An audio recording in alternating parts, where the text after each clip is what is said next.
Hello friends. Did you know nearly 80% of those who watch my videos aren't subscribed?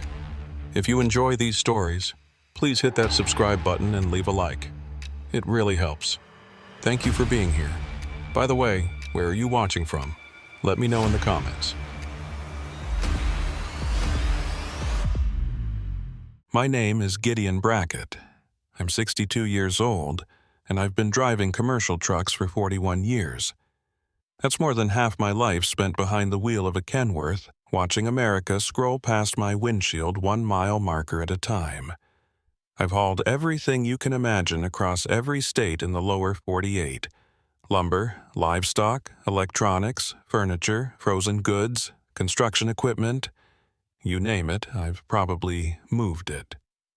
I know the interstates like most people know their own neighborhood.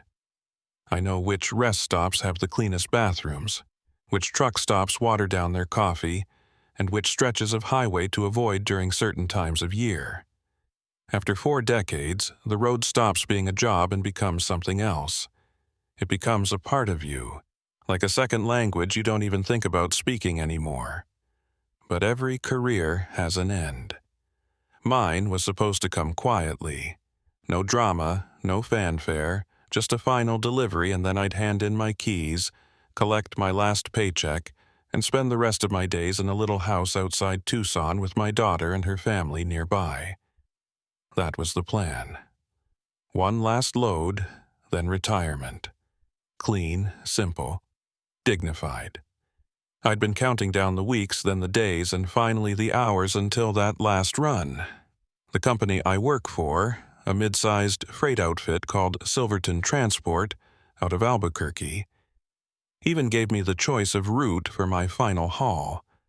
I picked something easy: auto parts from Flagstaff, Arizona, to a distribution center just outside Barstow, California. Straightforward run, mostly Interstate 40, then a quick jog south. Nothing complicated. I'd done that route 100 times, maybe more. It was a milk run, the kind of job you could do with your eyes half closed. Perfect for a victory lap. I picked up the load on a Thursday afternoon in early October. The weather was good, clear skies and temperatures in the low 70s. The kind of day that makes you feel like everything's going to work out just fine. I did my pre-trip inspection like I always do, checking the tires, the lights, the brake lines, making sure the trailer was properly secured and the load was balanced. Everything checked out. I signed the paperwork, shook hands with the dock supervisor, and pulled out of the yard just before 3 p.m. The plan was to drive through the evening, catch some sleep at a rest area somewhere past Needles, and finish the run in the morning. Easy. I remember feeling light that afternoon, almost giddy. Not because I was leaving trucking behind, but because I was leaving it on my own terms. No accidents, no injuries, no forced retirement due to health or age. I was walking away clean, and that felt like a victory in itself. The first few hours went exactly as expected. I merged onto I-40 westbound and settled into the rhythm of the road. My rig was a 2019 Kenworth T680, one of the newer models in the fleet, and it handled like a dream. A smooth ride, quiet cab, all the modern amenities. I had my CB radio on, tuned to channel 19, listening to the chatter from other drivers. Most of it was the usual stuff: traffic updates, complaints about construction zones, jokes about dispatchers. I chimed in a few times, let a couple of guys know about a speed trap near Winslow, and got a thanks in return. The sun started to sink lower in the sky as I passed through Holbrook, painting the desert in shades of orange and red. It was beautiful in that stark, lonely way the Southwest can be. I'd seen it 1,000 times, but it never got old. There's something about the desert at sunset that makes you feel small, like you're just a speck moving across the surface of something ancient and indifferent. It's humbling, and I'd always appreciated that. By the time I reached the New Mexico border, the sun had fully set. The sky faded from deep purple to black, and the stars began to appear, more of them than you'd ever see in a city. Out here, away from the lights, the night sky looks like someone spilled diamonds across a velvet cloth. I kept the radio on, but the chatter had died down. Most drivers were either parked for the night or focused on their own hauls. I switched over to a classic country station and let the music fill the cab. Merle Haggard, Waylon Jennings, Willie Nelson, the old stuff, the good stuff. It felt right for the occasion, like a soundtrack to the end of an era. I wasn't sentimental by nature, but I'd be lying if I said I didn't feel a tug in my chest as I listened to those songs and watched the highway unspool in front of me. This was it, the last time I'd do this. The last time I'd feel the rumble of the engine beneath me, the last time I'd watch the white lines blur into a continuous stream, the last time I'd be alone with my thoughts in the open road. It was bittersweet, but mostly it just felt right. Around 9:30 p.m., I was approaching the town of Sanders, a tiny place that's barely a dot on the map. It sits right on the border between New Mexico and Arizona, and most people blow through it without a second thought. I'd stopped there a few times over the years, usually just to fuel up or grab a soda from the gas station. There's not much to it, just a handful of buildings, a railroad crossing, and a whole lot of empty space. That night, as I passed through, I noticed the gas station was closed, which struck me as odd. It was a Thursday night, not even that late, and the place should have been open, but the lights were off and the parking lot was empty. I shrugged it off.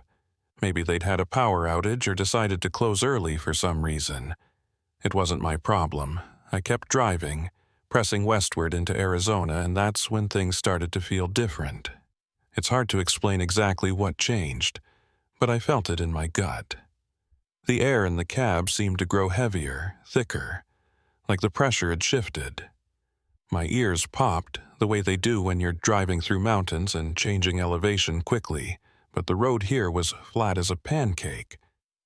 I glanced at the dashboard, checking the gauges. Everything looked normal. Engine temperature, oil pressure, fuel level, all right where they should be. I adjusted the air conditioning, thinking maybe the cab was getting stuffy, but that didn't help. The feeling persisted, a low-level unease that settled in my chest and wouldn't leave. I told myself it was just nerves, maybe a little anxiety about the fact that this was my last run. It made sense. Big life changes can mess with your head, make you feel things that aren't really there. I tried to shake it off, focus on the road, but the feeling clung to me like a shadow. The highway stretched out in front of me, a long, straight line cutting through the desert. There were no other vehicles in sight, no headlights in my mirrors, no taillights ahead. I was completely alone, which wasn't unusual for this stretch, especially at night.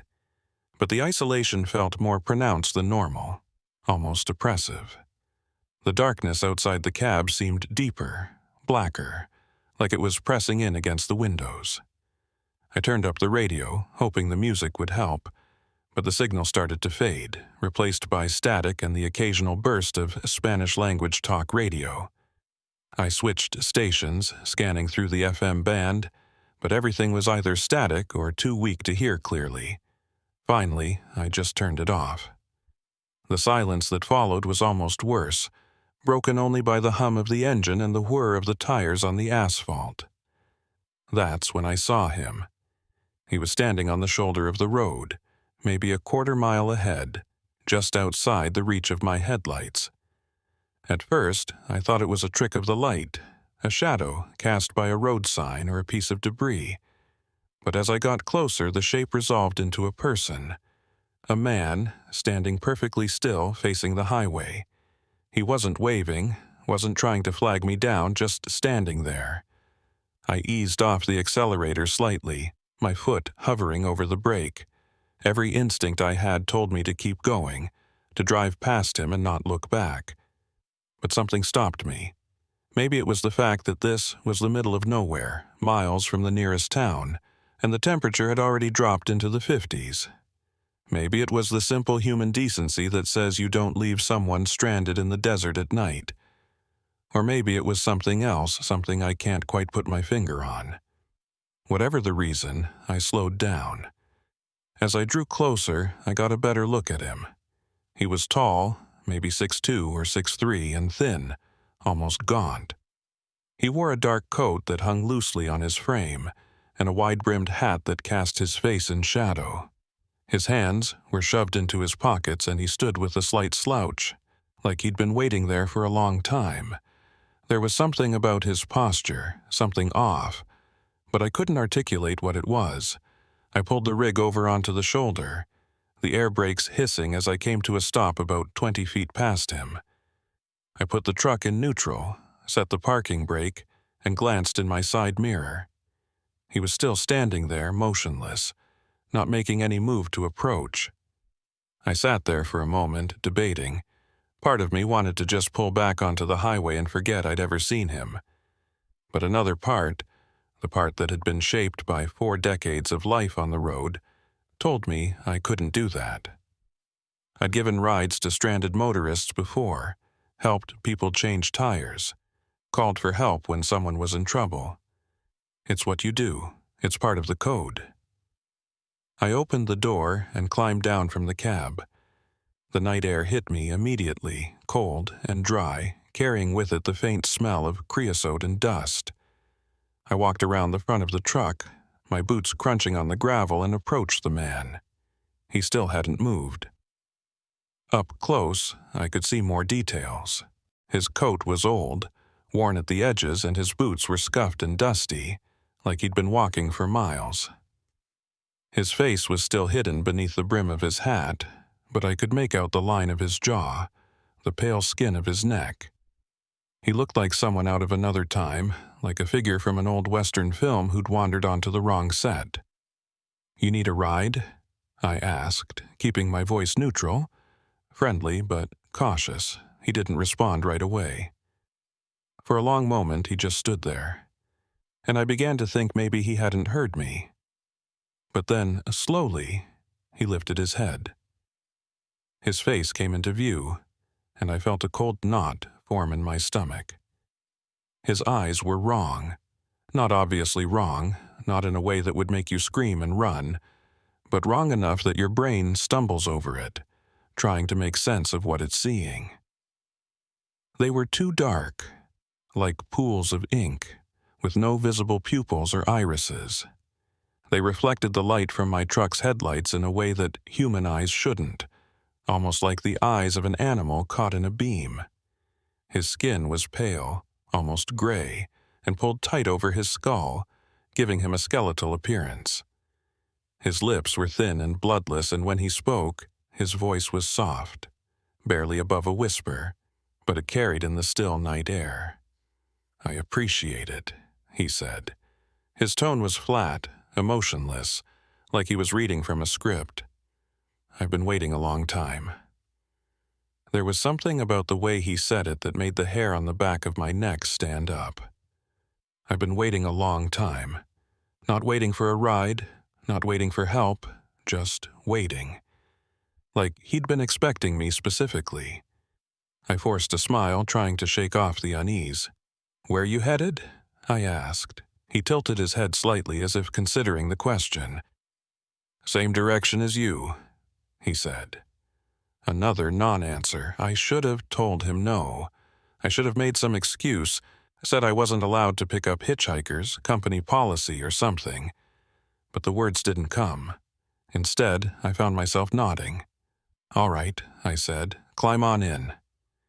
He moved then, stepping past me with a slow measured gait. There was no urgency in his movements, no relief or gratitude, just a mechanical progression toward the truck. I followed him, watching as he opened the passenger door and pulled himself up into the cab with surprising ease for someone who looked so frail. I climbed back into the driver's seat and shut my door, and suddenly the cab felt smaller, more cramped, even though there was plenty of room. He sat in the passenger seat, his hands folded in his lap, staring straight ahead through the windshield. He didn't buckle his seatbelt, didn't adjust the seat, didn't say a word. I released the parking brake, shifted into gear, and pulled back onto the highway.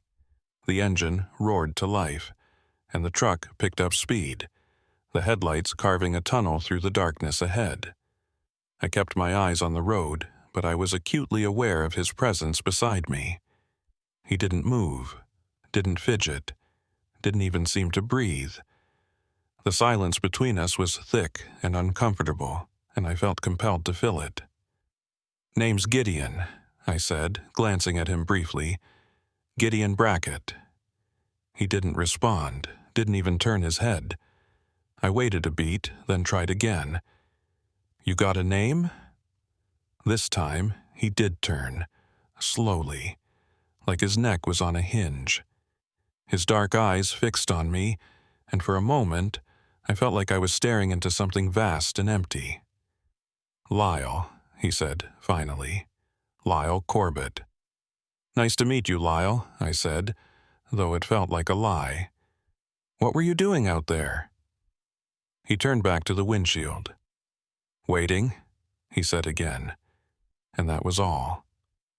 The miles passed in uncomfortable silence. I tried to focus on the road, on the familiar rhythm of driving, but I couldn't shake the feeling that something was deeply wrong.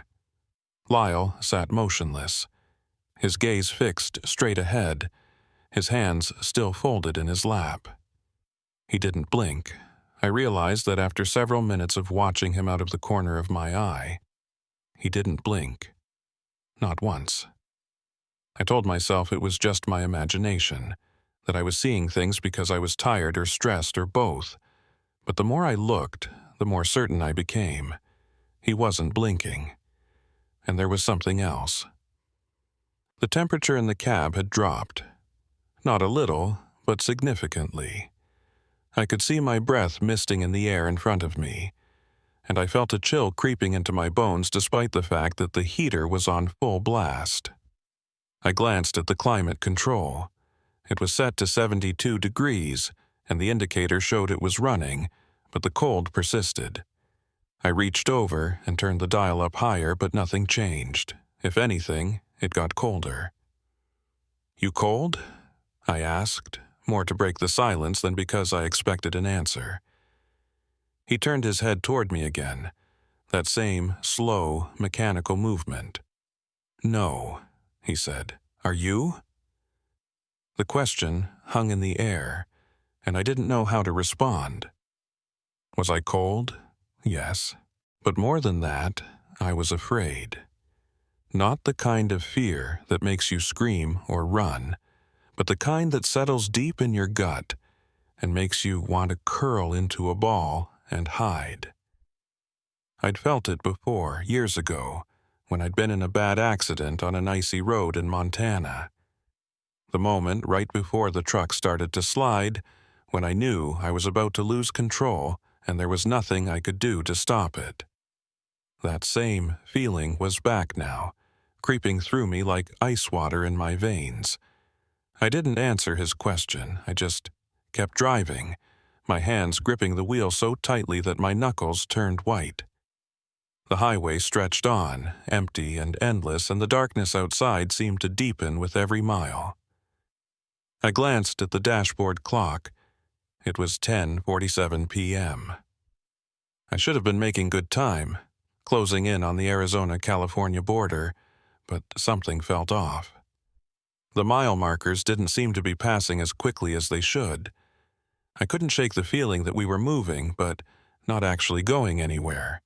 That the road was just repeating itself, looping back on us like some kind of nightmare. I glanced at Lyle again. He was still staring straight ahead, his expression blank, his dark eyes reflecting the glow of the dashboard lights. And then, for just a moment, I thought I saw something else in those eyes.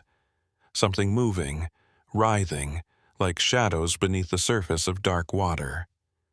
I blinked, and it was gone. But the image stayed with me, burned into my mind, and I knew with absolute certainty that whatever was sitting in my passenger seat, it wasn't human. Not anymore. I wanted to stop the truck. I wanted to pull over, throw open the door, and tell him to get out. But I didn't. I couldn't. because part of me, some deep primal part, knew that if I tried, something very bad would happen. So I kept driving, my heart pounding in my chest, my breath coming in short, shallow gasps, and I prayed that we'd reach our destination soon, that whatever this was, it would end. But deep down, I knew it wouldn't. This was my last load, my final run, and somehow, I'd picked up something that didn't want to let me go. I kept my eyes locked on the road ahead, trying to ignore the presence beside me. The white lines on the asphalt blurred together in the darkness, and I focused on them like they were the only real thing left in the world. My hands ached from gripping the steering wheel so hard, but I couldn't relax. Every muscle in my body was tense, coiled like a spring, ready to react to something I couldn't name. The cold in the cab had intensified to the point where I could see frost forming on the inside corners of the windshield.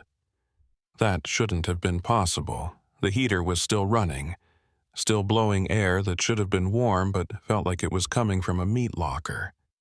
I reached up and wiped at the condensation on the glass with my sleeve, trying to clear my view, but it just came back within seconds, creeping across the surface like something alive. Lyle Corbett hadn't moved. He sat in the passenger seat like a statue, hands folded, eyes fixed forward. I could feel his presence more than I could see it, like a weight pressing down on the air around me. The silence between us was suffocating, and I knew I had to break it. Had to say something, anything, just to prove to myself that this was still real, that I was still in control. "How far are you going?" I asked, my voice coming out rougher than I intended. He didn't respond immediately. The seconds stretched out, and I began to think he wasn't going to answer at all. Then, slowly, his head turned toward me. That same mechanical movement, like his neck was rotating on gears, his dark eyes fixed on me, and I felt a chill that had nothing to do with the temperature in the cab. "To the end," he said. His voice was flat, emotionless, but there was something underneath it, something that made my stomach clench. "The end of what?" I asked, though part of me didn't want to know the answer. He turned back to the windshield. "Your road," he said simply. "My road. Not the road, not this road, but your road." Like he was talking about something specific, something that belonged to me and me alone. I wanted to ask him what he meant, but the words caught in my throat. Instead, I just drove, my heart hammering in my chest, my mind racing through possibilities that all ended badly. I glanced at the dashboard clock again. It was 11:03 p.m. Only 16 minutes had passed since I'd last checked, but it felt like hours.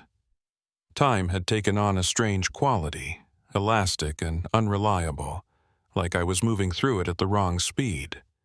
The highway continued to stretch out in front of me, empty and dark. I hadn't seen another vehicle since I'd picked up Lyle, not a single set of headlights or taillights, no one passing in the opposite direction. That wasn't entirely unusual for this stretch late at night, but it added to the growing sense of wrongness that had settled over everything. I felt isolated in a way I'd never felt before, like the rest of the world had disappeared, and there was nothing left except this truck, this road, and the thing sitting beside me. I tried the CB radio again, flipping through channels, hoping to hear another driver's voice, some proof that I wasn't alone out here. But all I got was static, a low hiss that filled the cab and made my skin crawl. I turned it off and reached for my cell phone, thinking I could call dispatch, tell them I was having some kind of issue, maybe get them to send help. But when I looked at the screen, there was no signal. Not even one bar, just a blank display with the words "no service" glowing mockingly at me. "You won't reach anyone," Lyle said, breaking the silence. I jerked my head toward him, surprised. He hadn't moved, hadn't turned to look at me, but somehow he knew what I was doing. "What?" I said, my voice sharper than I intended. "You won't reach anyone," he repeated, his tone unchanged. "Not out here." "Why not?" I demanded.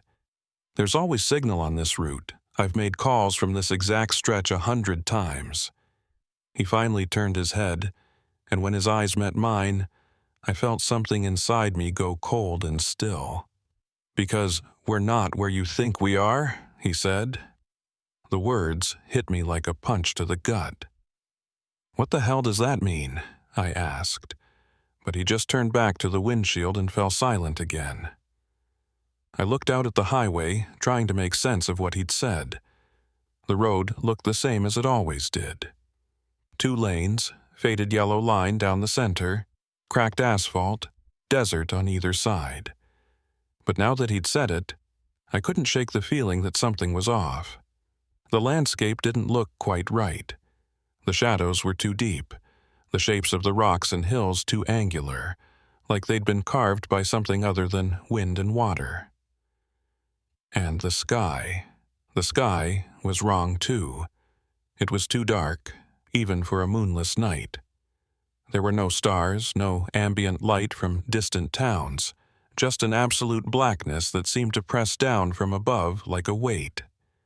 I felt panic rising in my chest, clawing its way up my throat, and I had to force myself to breathe slowly, to stay calm. Losing control now would be the worst thing I could do. "Where are we?" I asked, my voice barely above a whisper. Lyle didn't answer. I asked again, louder this time. "Where the hell are we?" He turned to me, and for the first time I saw something like emotion flicker across his face.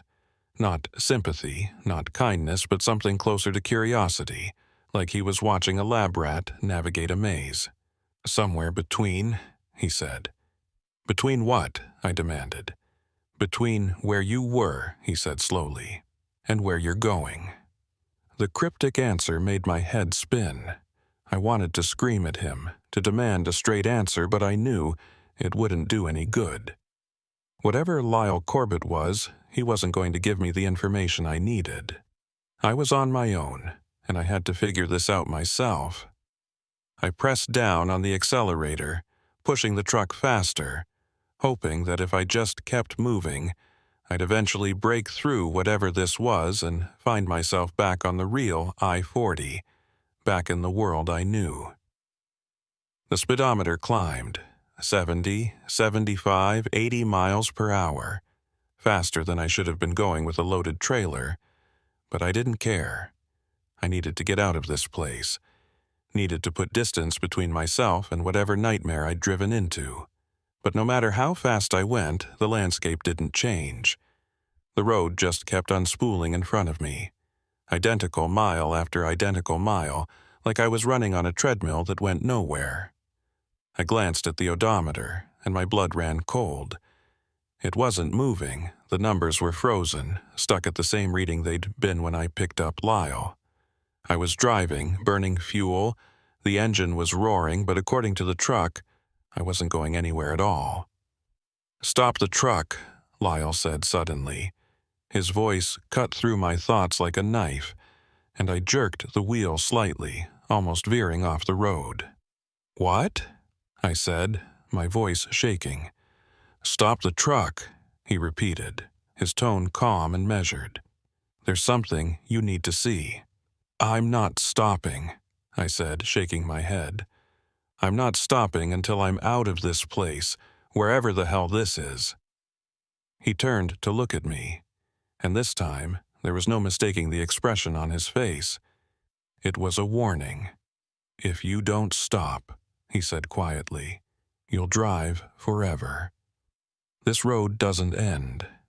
Not for you, not anymore." The words sent a spike of fear through me so intense that I felt lightheaded. I eased off the accelerator, my foot trembling as I moved it to the brake. The truck began to slow, the engine's roar dropping to a low rumble. I didn't want to stop.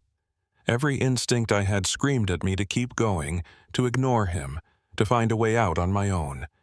But something in his voice, something in the certainty with which he spoke, told me he was telling the truth.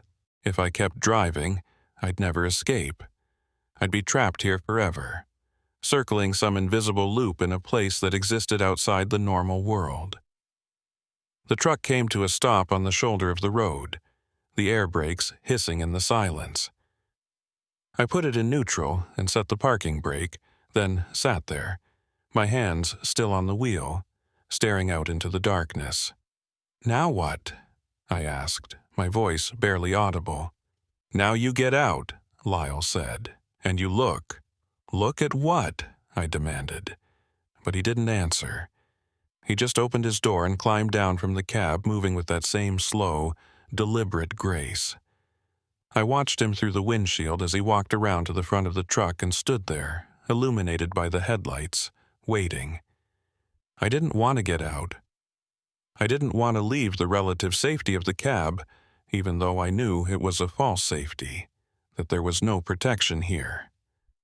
But I also knew I didn't have a choice. Whatever was happening, whatever this was, I had to face it. I had to see what he wanted me to see. I opened my door and climbed down, my legs shaking so badly I almost lost my footing. The cold hit me immediately, a bone-deep chill that made my teeth chatter. It wasn't just cold, it was wrong, like the temperature itself was infected with something malignant. I walked around to the front of the truck, my boots crunching on gravel that shouldn't have been there. The road had been smooth asphalt just moments ago, but now the shoulder was covered in loose stones that shifted under my weight. Lyle stood a few feet away, his back to me, staring out into the darkness beyond the reach of the headlights. "What am I supposed to be looking at?"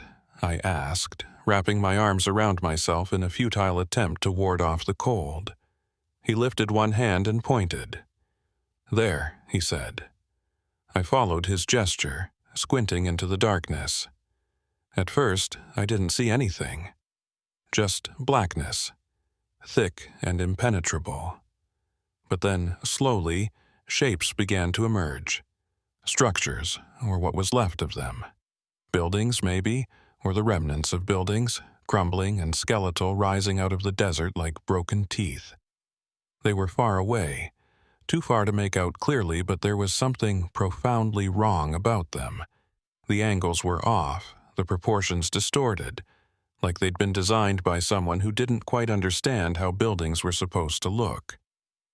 And there was movement among them, or at least I thought there was.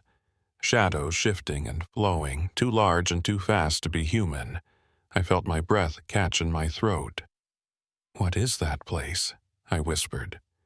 "Nowhere," Lyle said. "And everywhere. It's where things go when they're forgotten, when they're left behind." I tore my gaze away from the ruins and looked at him.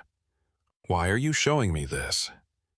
He turned to face me, and for the first time, I saw his face clearly in the harsh glare of the headlights.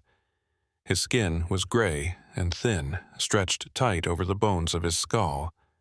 His eyes, those dark, lightless eyes, seemed to go on forever, like I was staring into the void itself. His lips pulled back into something that might have been a smile, revealing teeth that were too sharp, too many, crammed into a mouth that shouldn't have been able to hold them. "Because you brought me here," he said. "And now you have to pay the toll." "I don't understand," I said, my voice breaking. "I don't understand any of this." "You will," he said. "Before the end, you will." He stepped closer, and I stumbled backward, my heel catching on a rock. I almost fell, but I caught myself and scrambled back toward the truck. Lyle didn't follow. He just stood there, watching me with those terrible eyes, his head tilted slightly to one side like a predator, sizing up its prey. "Get back in the truck, Gideon," he said, his voice soft but carrying an unmistakable command. "We still have a long way to go." I didn't argue. I turned and ran, throwing myself back into the cab and slamming the door behind me. My hands were shaking so badly I could barely get the key turned, but finally the engine roared back to life. I released the parking brake and threw the truck into gear, pulling back onto the road with a screech of tires. I didn't look back. I didn't check to see if Lyle was still standing there. I just drove. My foot pressed down on the accelerator, my heart pounding so hard I thought it might burst. But even as I sped away, I knew it was pointless. Because when I glanced in the rearview mirror, there he was. Sitting in the passenger seat, exactly where he'd been before. His hands folded in his lap, his eyes fixed on the road ahead. He hadn't climbed back in. He hadn't opened the door. He'd just appeared, like he'd never left. And as I stared at him in the mirror, he slowly turned his head and met my gaze. His lips moved, forming words I couldn't hear over the roar of the engine. But I didn't need to hear them. I knew what he was saying. This is your last load, Gideon, and you're never getting off this road. The highway stretched on, endless and unchanging, and I knew with a sickening certainty that he was right. This wasn't just a bad night. This wasn't just a wrong turn or a moment of confusion. This was something else, something far worse. I'd driven my last mile in the real world. Now I was somewhere else, somewhere in between, and the only companion I had was the thing wearing Lyle Corbett's face. I wanted to scream. I wanted to cry. I wanted to do something, anything, to break free of this nightmare. But all I could do was drive. Drive and hope that somewhere up ahead there was still a way out. But deep down, in a place I didn't want to acknowledge, I knew there wasn't. This was it. My final run. And it would never end. The minutes bled into hours, or maybe they didn't. Time had lost all meaning. I drove through the darkness, my hands welded to the wheel, my eyes burning from staring at the road. Lyle sat beside me, silent and still, a constant reminder that I was no longer in control of my own fate. Every so often, I'd glance at him, and each time he looked a little less human. His skin grew grayer, more translucent, like I could see through to the bones beneath. His eyes darkened further, if that was even possible, until they were just empty sockets filled with shadow.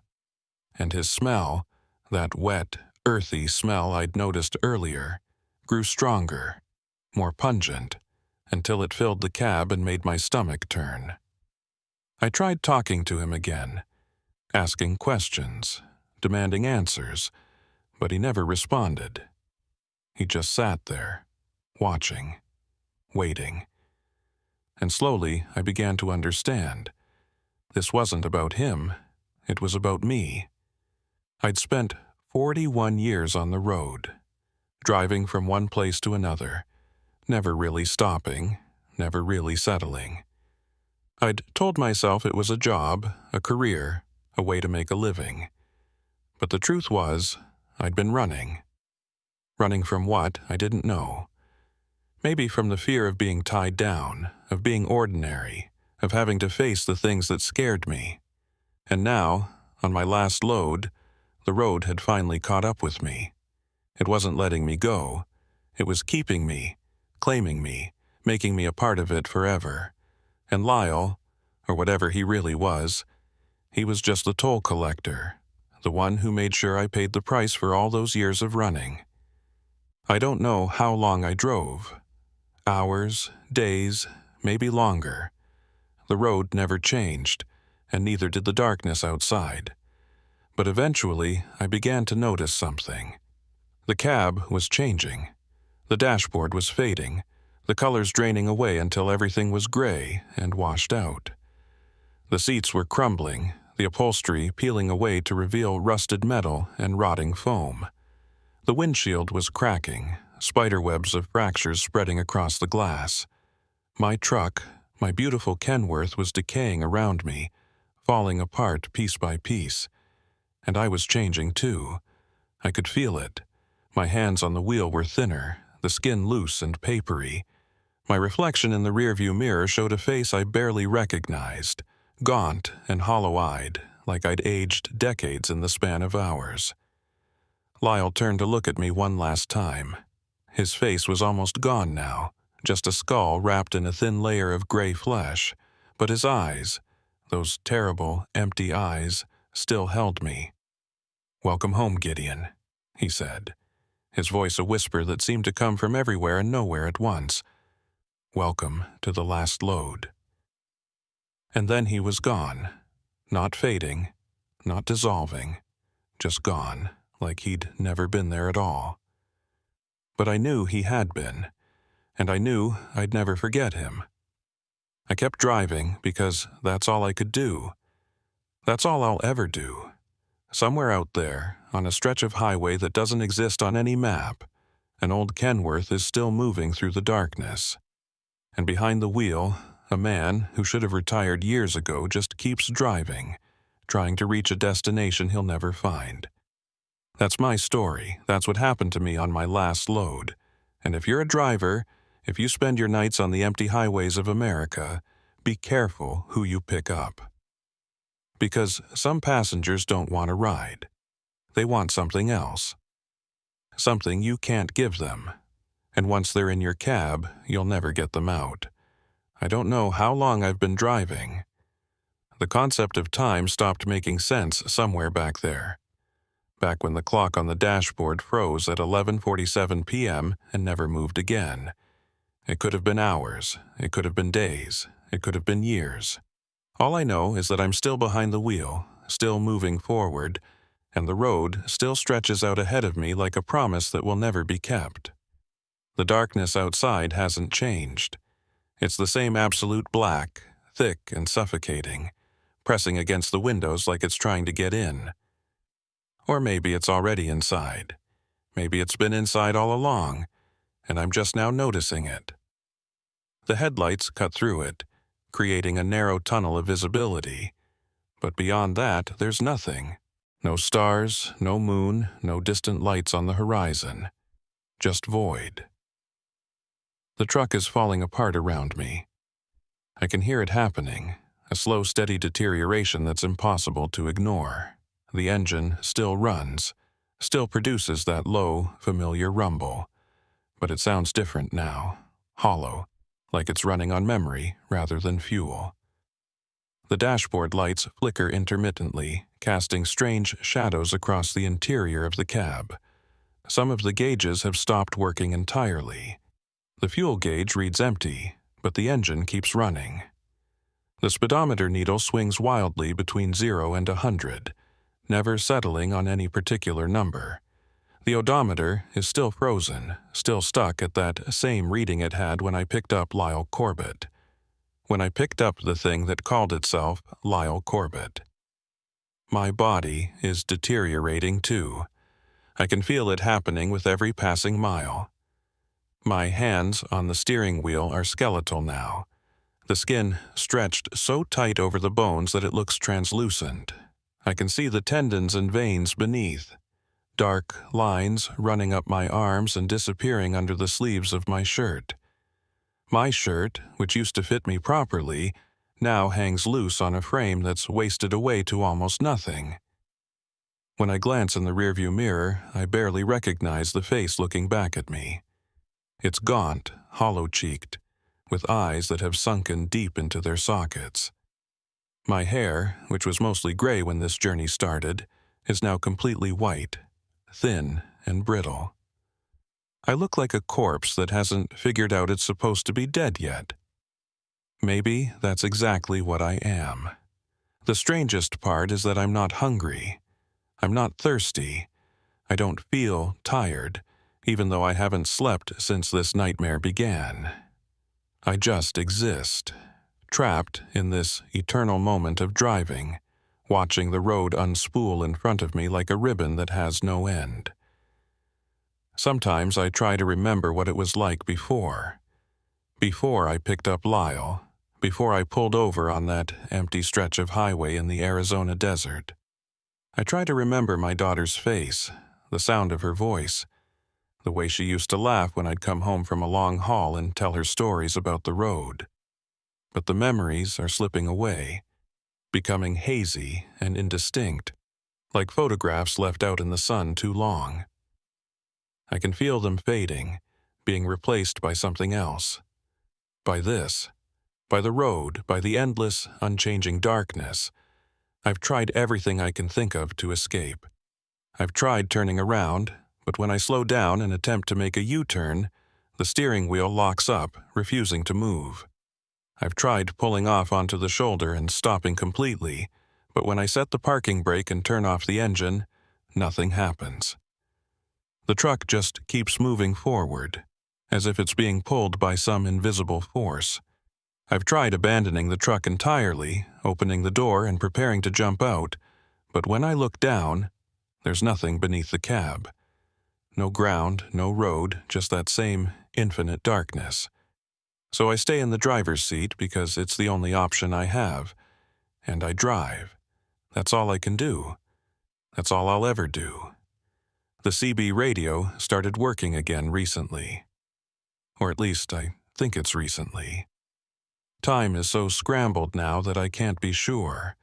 But one moment it was dead, producing nothing but static, and the next moment, voices were coming through. Not normal voices. Not the familiar chatter of other truckers. These voices are different. They're distorted, warped, like they're being transmitted through water or from very far away. And they're all saying the same things, variations on the same themes. Some of them are warnings. Turn back while you still can. Don't stop for anyone. The road takes what it's owed. Others are pleas. Help me. I've been driving for so long. I can't find the exit. Please, someone tell me where I am. And still, others are just sounds. Crying, screaming, laughter that goes on and on until it doesn't sound like laughter anymore, just noise. I tried responding once. I picked up the mic and pressed the talk button and said, "This is Gideon Brackett. Can anyone hear me? I need help." The voices stopped immediately. For a long moment there was only silence, and I thought maybe I'd broken through, made some kind of connection with the real world. But then the static came back, louder than before, and underneath it, I heard something else. Breathing. Slow, deliberate breathing, like someone was holding the mic right up to their mouth. And then a voice, clearer than any of the others had been. It was my own voice. "Gideon Brackett," it said, pronouncing each syllable with careful precision. "You're home now. There's no help coming. There never was." I dropped the mic like it had burned me. It clattered to the floor of the cab and rolled somewhere under the seat, and I haven't touched it since. But I can still hear the voices coming through the speaker, a constant murmur of despair and confusion that serves as the soundtrack to my eternal drive. The landscape outside has started to change. Not much, not dramatically, but enough that I notice. The desert is still there, or what passes for desert in this place, but now there are other things too. Structures, rising out of the darkness like monuments to something I don't understand. They're not buildings, not in any conventional sense. They're too tall, too narrow, their shapes all wrong, defying the basic laws of architecture and physics. Some of them twist and spiral upward, reaching toward a sky that doesn't exist. Others branch out in multiple directions, like trees made of metal and stone. And some of them seem to move, shifting and reconfiguring themselves when I'm not looking directly at them. When I glance in the side mirrors, I catch glimpses of them changing, folding in on themselves or stretching out toward the road, their shadows long and grasping. I've started seeing other vehicles too. They appear without warning, emerging from the darkness and running parallel to me for a while before disappearing again. At first, I thought they were real, other truckers who'd somehow ended up in this place, and I felt a surge of hope. But that hope died quickly when I got a better look at them. They're trucks, yes, but they're wrong, just like everything else here. Some of them are too long, stretched out like taffy, their trailers extending back into the darkness until they're impossible to see. Others are too small, compressed and compacted, their cabs crushed down to a fraction of their normal size. And all of them are in various states of decay. Rusted hulks with shattered windshields and blown-out tires, held together by nothing but momentum and whatever force keeps this place running. I can see the drivers sometimes, or what's left of them.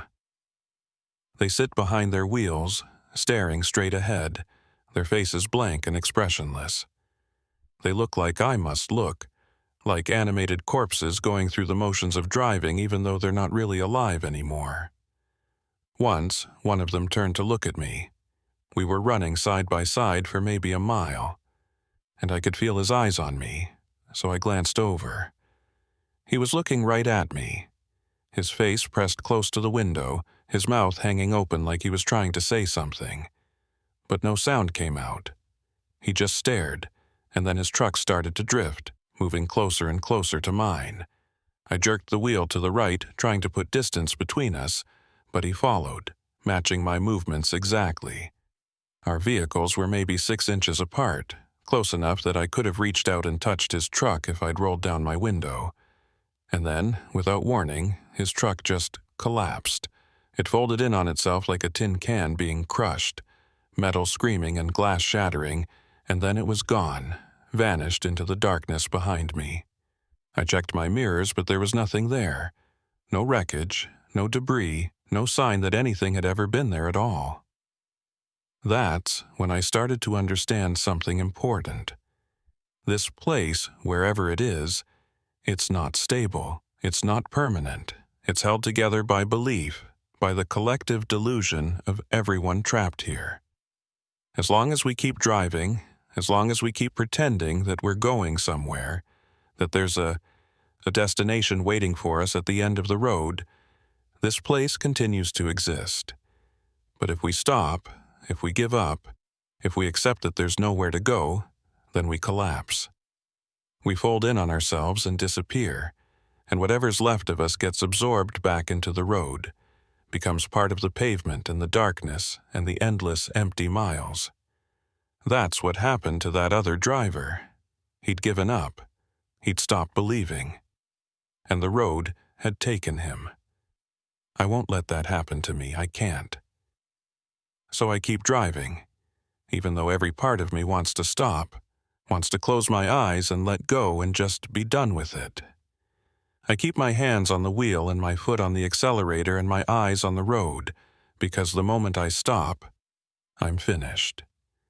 The moment I admit that this is hopeless, that there's no way out, I'll end up like that other driver, crushed and consumed and forgotten. I've become a ghost haunting my own truck, an echo of the man I used to be. And all I have left is the act of driving itself.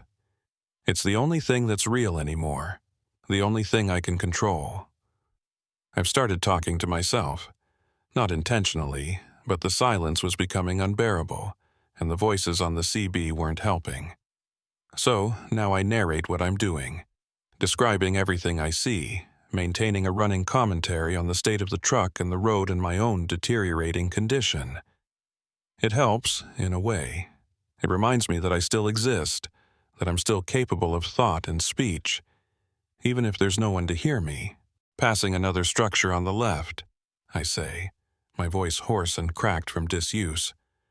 Looks like it's made of bones, or maybe metal, hard to tell in this light. Engine still running, fuel gauge still reads empty. My hands are getting worse. Can barely feel my fingers anymore. But I'm still driving, still moving forward. That's what matters.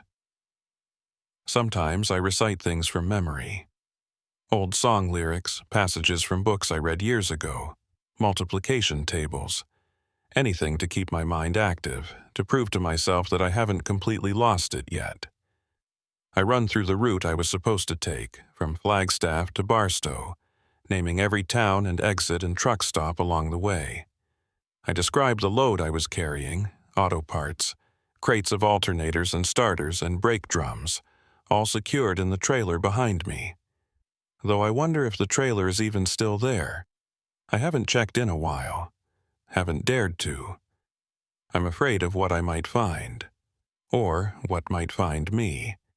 The road itself has started to change too. The surface is rougher now, pitted and cracked, like it hasn't been maintained in decades. In some places, it's barely recognizable as a road at all, just a vague path through the darkness that I follow more by instinct than by sight. The white lines that used to mark the lanes have faded to almost nothing, and in spots they've been replaced by other markings.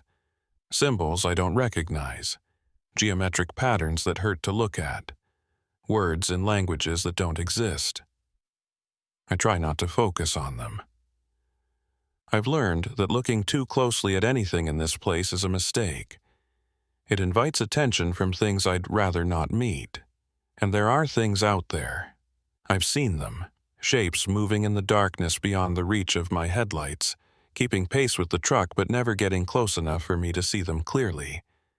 Sometimes they're on the ground, loping along on what might be legs. Other times they're in the air, circling overhead like vultures waiting for something to die. I hear them too, when the engine noise dies down for a moment. Strange sounds that don't belong to any animal I know. Clicking and scraping and something that might be laughter or might be crying. I can't tell anymore. All the sounds in this place blend together, forming a discordant symphony that plays on an endless loop. Once, I made the mistake of turning off the headlights. I don't know why I did it. Maybe I was curious. Maybe I wanted to see what was really out there, beyond the limited cone of visibility the lights provided. Or maybe I'd just been driving for so long that I wasn't thinking clearly anymore.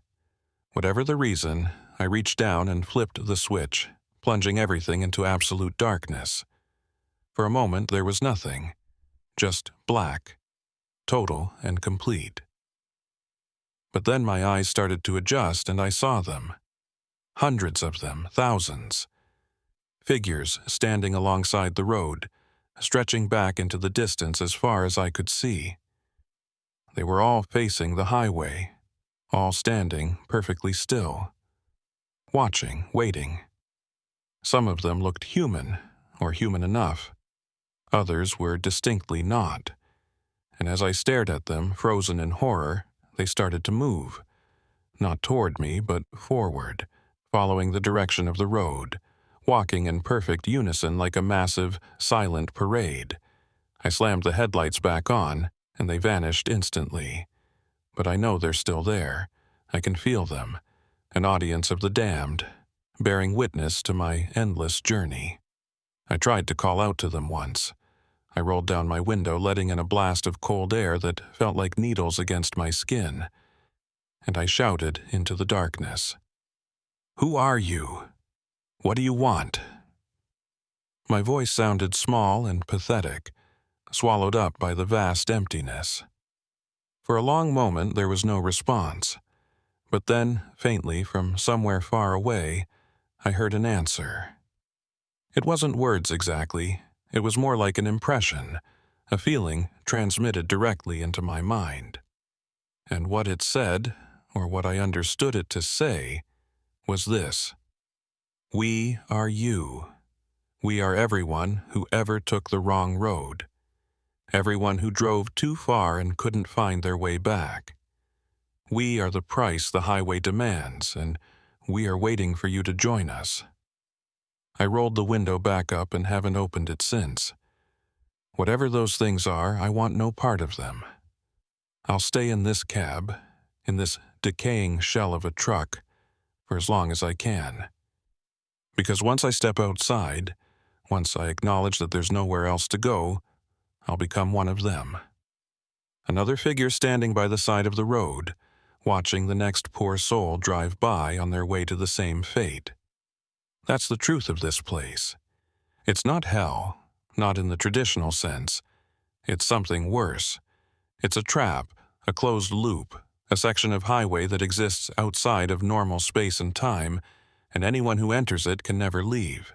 We just drive and drive and drive, going nowhere, accomplishing nothing, until we fade away completely and become part of the road itself.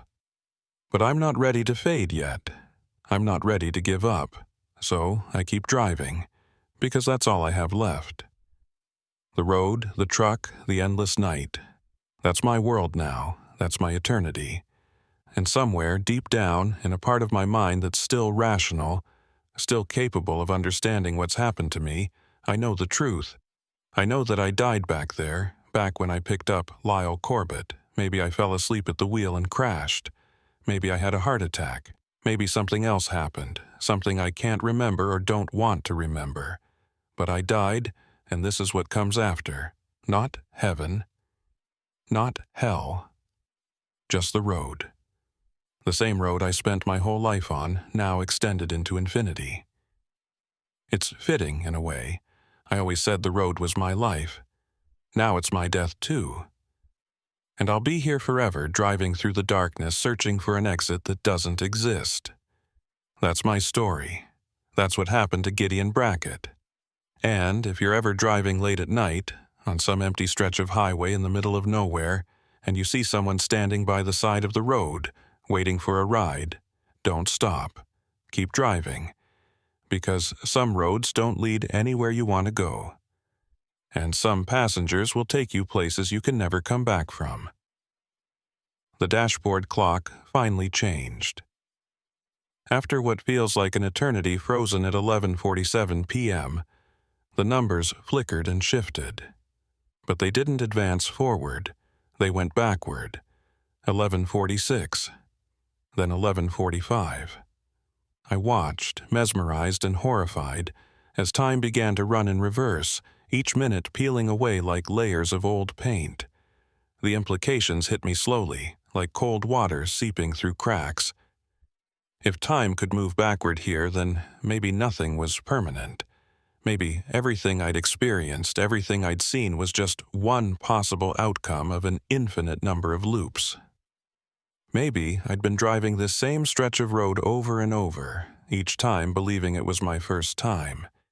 Each time picking up Lyle Corbett and learning the same terrible truth, only to have it all reset and begin again. The thought should have terrified me. Instead, I felt a strange sort of calm wash over me. If this was a loop, if I was destined to repeat this journey forever, then at least there was a pattern to it, a structure. And patterns could be understood.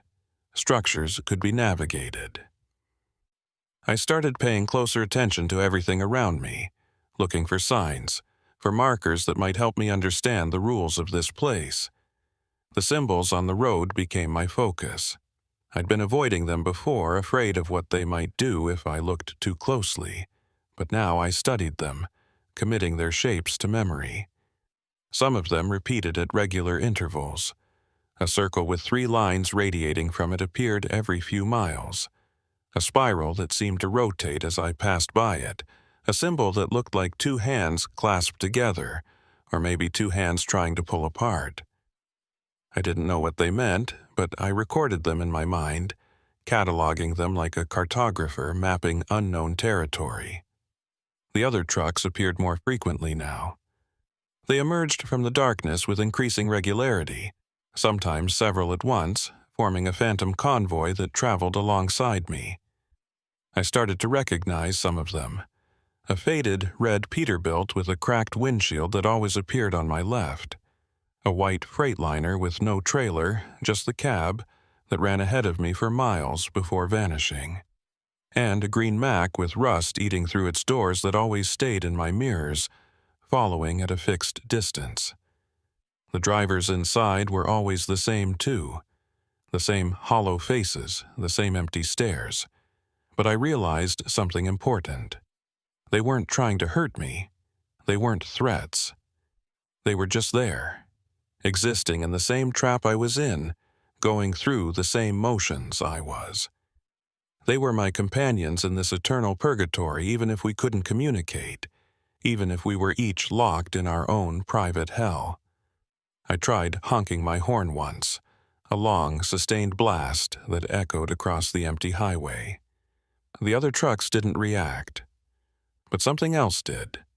The figures by the side of the road, the ones I'd seen when I turned off my headlights, they all turned to face me at once. I felt their attention like a physical weight, pressing down on the truck, on me. The air in the cab grew thick and hard to breathe. my vision blurred. And then, mercifully, they turned away again, resuming their vigil. I didn't honk the horn after that. I'd learned my lesson. In this place, it was better to stay quiet, to not draw attention. The road had rules, and breaking them had consequences. My hands were barely hands anymore. The flesh had continued to deteriorate, leaving behind something that looked more like dried leather stretched over bone. But they still functioned. I could still grip the wheel, still feel the vibration of the engine through the steering column. My sense of touch was the last thing that remained relatively intact, even as everything else fell away. I clung to it, using it as proof that I still existed, that I was still real. When the numbness threatened to spread, I'd press my palm against the rough fabric of the seat, feeling the texture, the friction, the simple physical reality of it. It helped, not much, but enough. The CB radio continued its endless stream of voices. I'd stopped trying to make sense of them, stopped trying to differentiate one from another. They'd become like white noise, a constant background hum that I'd learned to tune out. But occasionally something would break through, a phrase or a word that caught my attention. One voice, crackling and distant, said something that made me freeze. "Dispatcher's looking for you, Gideon. Says you're overdue." Dispatcher. The word hit me like a hammer. Mina Dorsey. That was her name. My dispatcher, the woman who'd been assigning my routes for the past 5 years. I could almost see her face, round and friendly, always smiling even when she was dealing with impossible logistics. She had a coffee mug shaped like a dog that she drank from every morning. She had a son in college studying engineering. She existed in the real world, the world I'd left behind, and she was looking for me. I grabbed for the CB mic, forgetting that I'd dropped it earlier. My hands scrabbled across the floor of the cab, searching desperately. I found it wedged under the seat, the cord tangled around itself. I yanked it free and pressed the talk button. "Mina," I said, my voice cracking. "Mina, if you can hear me, I'm here. I'm still here. I don't know where here is, but I'm here." Static answered me. Just static. I tried again.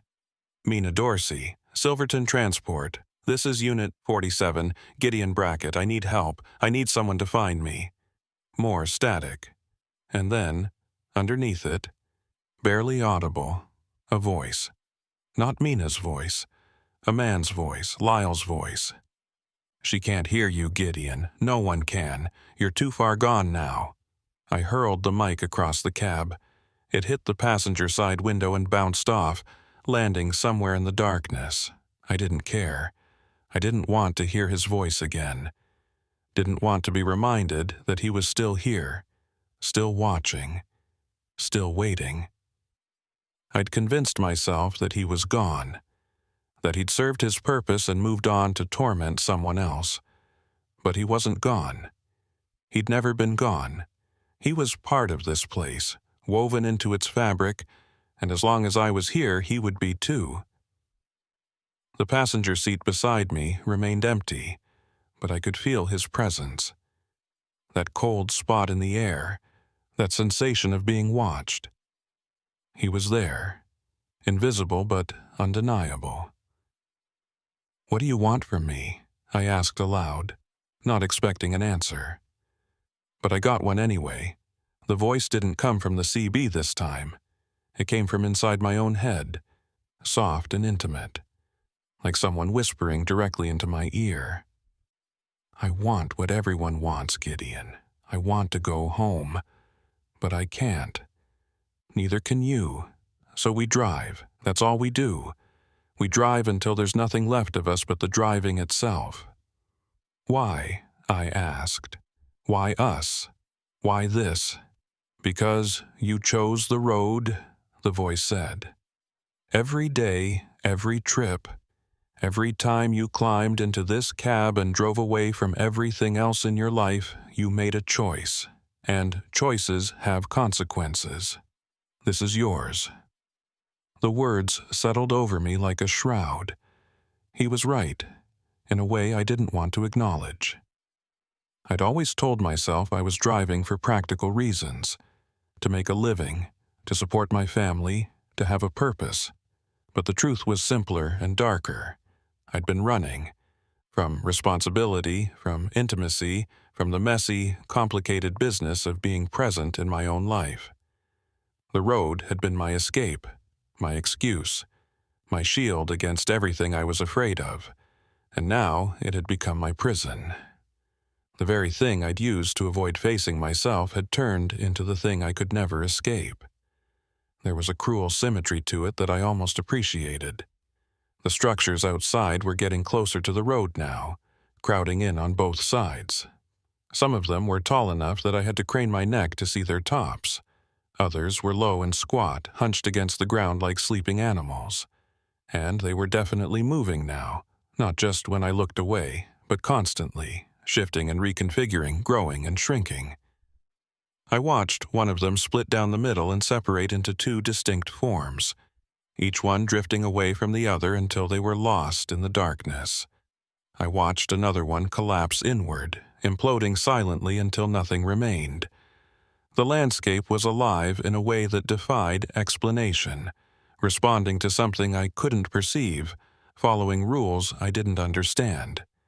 A new sound joined the cacophony. Music. Faint at first, but growing louder. It was coming from the truck's radio, even though I hadn't turned it on. The song was familiar, something I'd heard 1,000 times in my previous life. A country ballad about lost love and long roads and the price of freedom. I used to like that song. Now it sounded like a dirge. The singer's voice was distorted, stretched out and slowed down, turning the lyrics into something mournful and strange. I reached for the volume knob to turn it off, but my hand passed through it. The knob wasn't solid anymore. None of the controls were. They were becoming translucent, fading like ghosts. The truck was disappearing, not all at once, but piece by piece, component by component. Soon there would be nothing left but me and the road. I wondered what would happen when the truck was completely gone. Would I keep driving? My hands gripping a wheel that no longer existed. My feet working pedals made of air. Or would I finally be released, allowed to stop, to rest, to become one of those figures standing by the roadside? Part of me hoped for the latter. I was so tired. Tired in a way that went beyond physical exhaustion, down to something fundamental and irreparable. I wanted to stop, but I couldn't. My body wouldn't let me. My hands stayed on the wheel. My foot stayed on the accelerator. I was a machine now, programmed for one purpose, and that program would continue running until there was nothing left to run it. The clock had continued its backward march. It was 11:15 now, then 11, then 10:45. I watched the numbers fall, wondering if they would reach zero or if they would just keep going, counting down into negative numbers, into time that had never existed. When the clock hit 10:30, something changed. The darkness outside began to lighten, just slightly. Not enough to see clearly, but enough to perceive shapes, outlines, suggestions of form. And in that dim illumination, I saw them. The other drivers. Not in their trucks this time, but standing alongside the road, joining the figures I'd seen before. They'd given up, stopped driving, accepted their fate, and now they were part of the audience, watching me continue my futile journey. I recognized some of their faces. The driver from the red Peterbilt, the woman from the white Freightliner. Others I didn't know, couldn't have known, but who looked hauntingly familiar anyway. They all wore the same expression. Not sadness, not anger, just acceptance. They'd made their peace with this place, and now they were waiting for me to do the same. Not yet, I said to them, though I don't know if they could hear me. I'm not ready yet.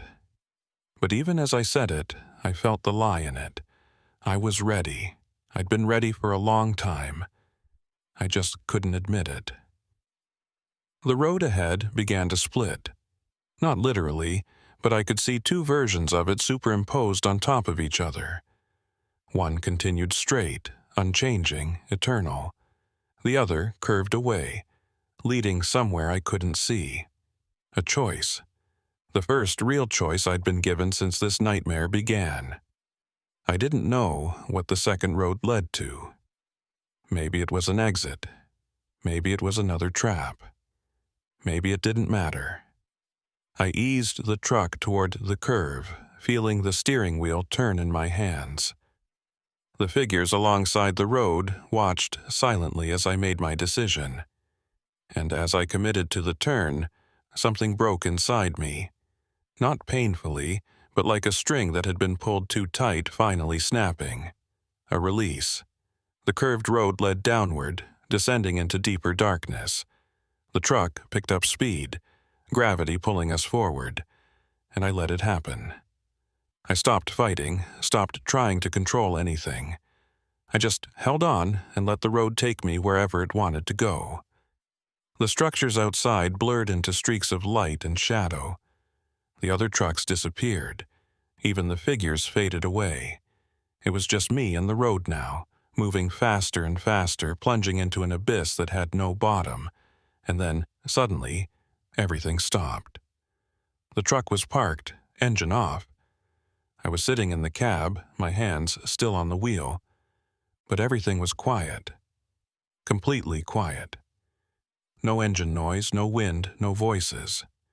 I looked around. I was in a truck stop, an actual truck stop with lights and other vehicles and a building with windows that glowed yellow in the night. But something was wrong. Everything was too still. The other trucks weren't running. The people I could see through the windows of the building weren't moving. They were frozen in place, like statues or photographs. I tried to open my door, but it wouldn't budge. I tried the window, but it wouldn't roll down. I was trapped in the cab, looking out at a world that looked real but wasn't.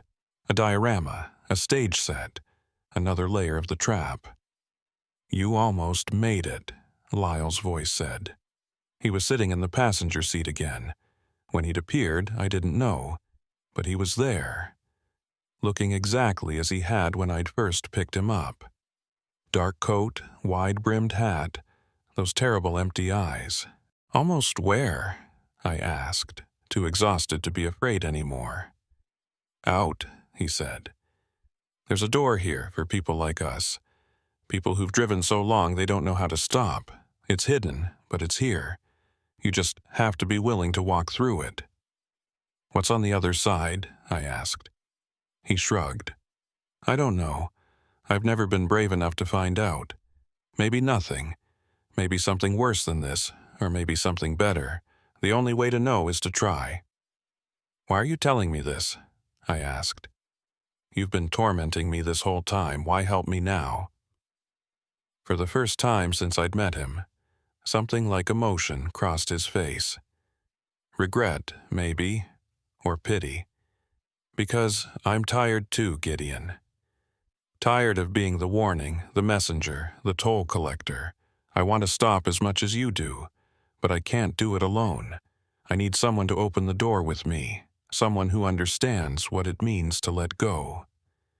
He extended his hand toward me, not a threatening gesture, but an offering, an invitation.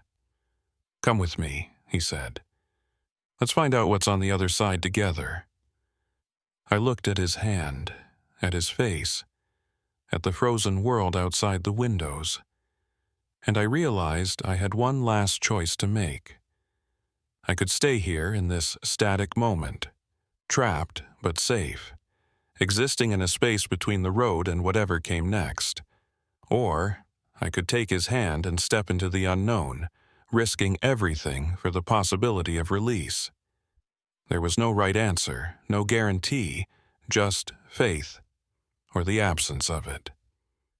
I thought about my daughter, my life, the 41 years I'd spent behind the wheel, All the miles, all the loads, all the time I'd spent running from myself. And I thought about what I wanted, really wanted. If I stripped away all the fear and doubt and self-deception, I wanted to stop. I wanted to rest. I wanted to be done. I reached out and took Lyle's hand. His skin was cold as I'd expected, but solid. Real. He helped me out of the seat, and together we moved toward the driver's side door. When he touched it, it swung open, and cold air rushed in, carrying with it the smell of desert and diesel and something else, something I couldn't identify. We climbed down from the cab together, our feet hitting the pavement at the same moment. The truck stop was still frozen, but I could see it now, really see it. It was old, decades old, maybe abandoned for years. The paint was peeling, the windows were broken. The other trucks were rusted hulks, long past any hope of running.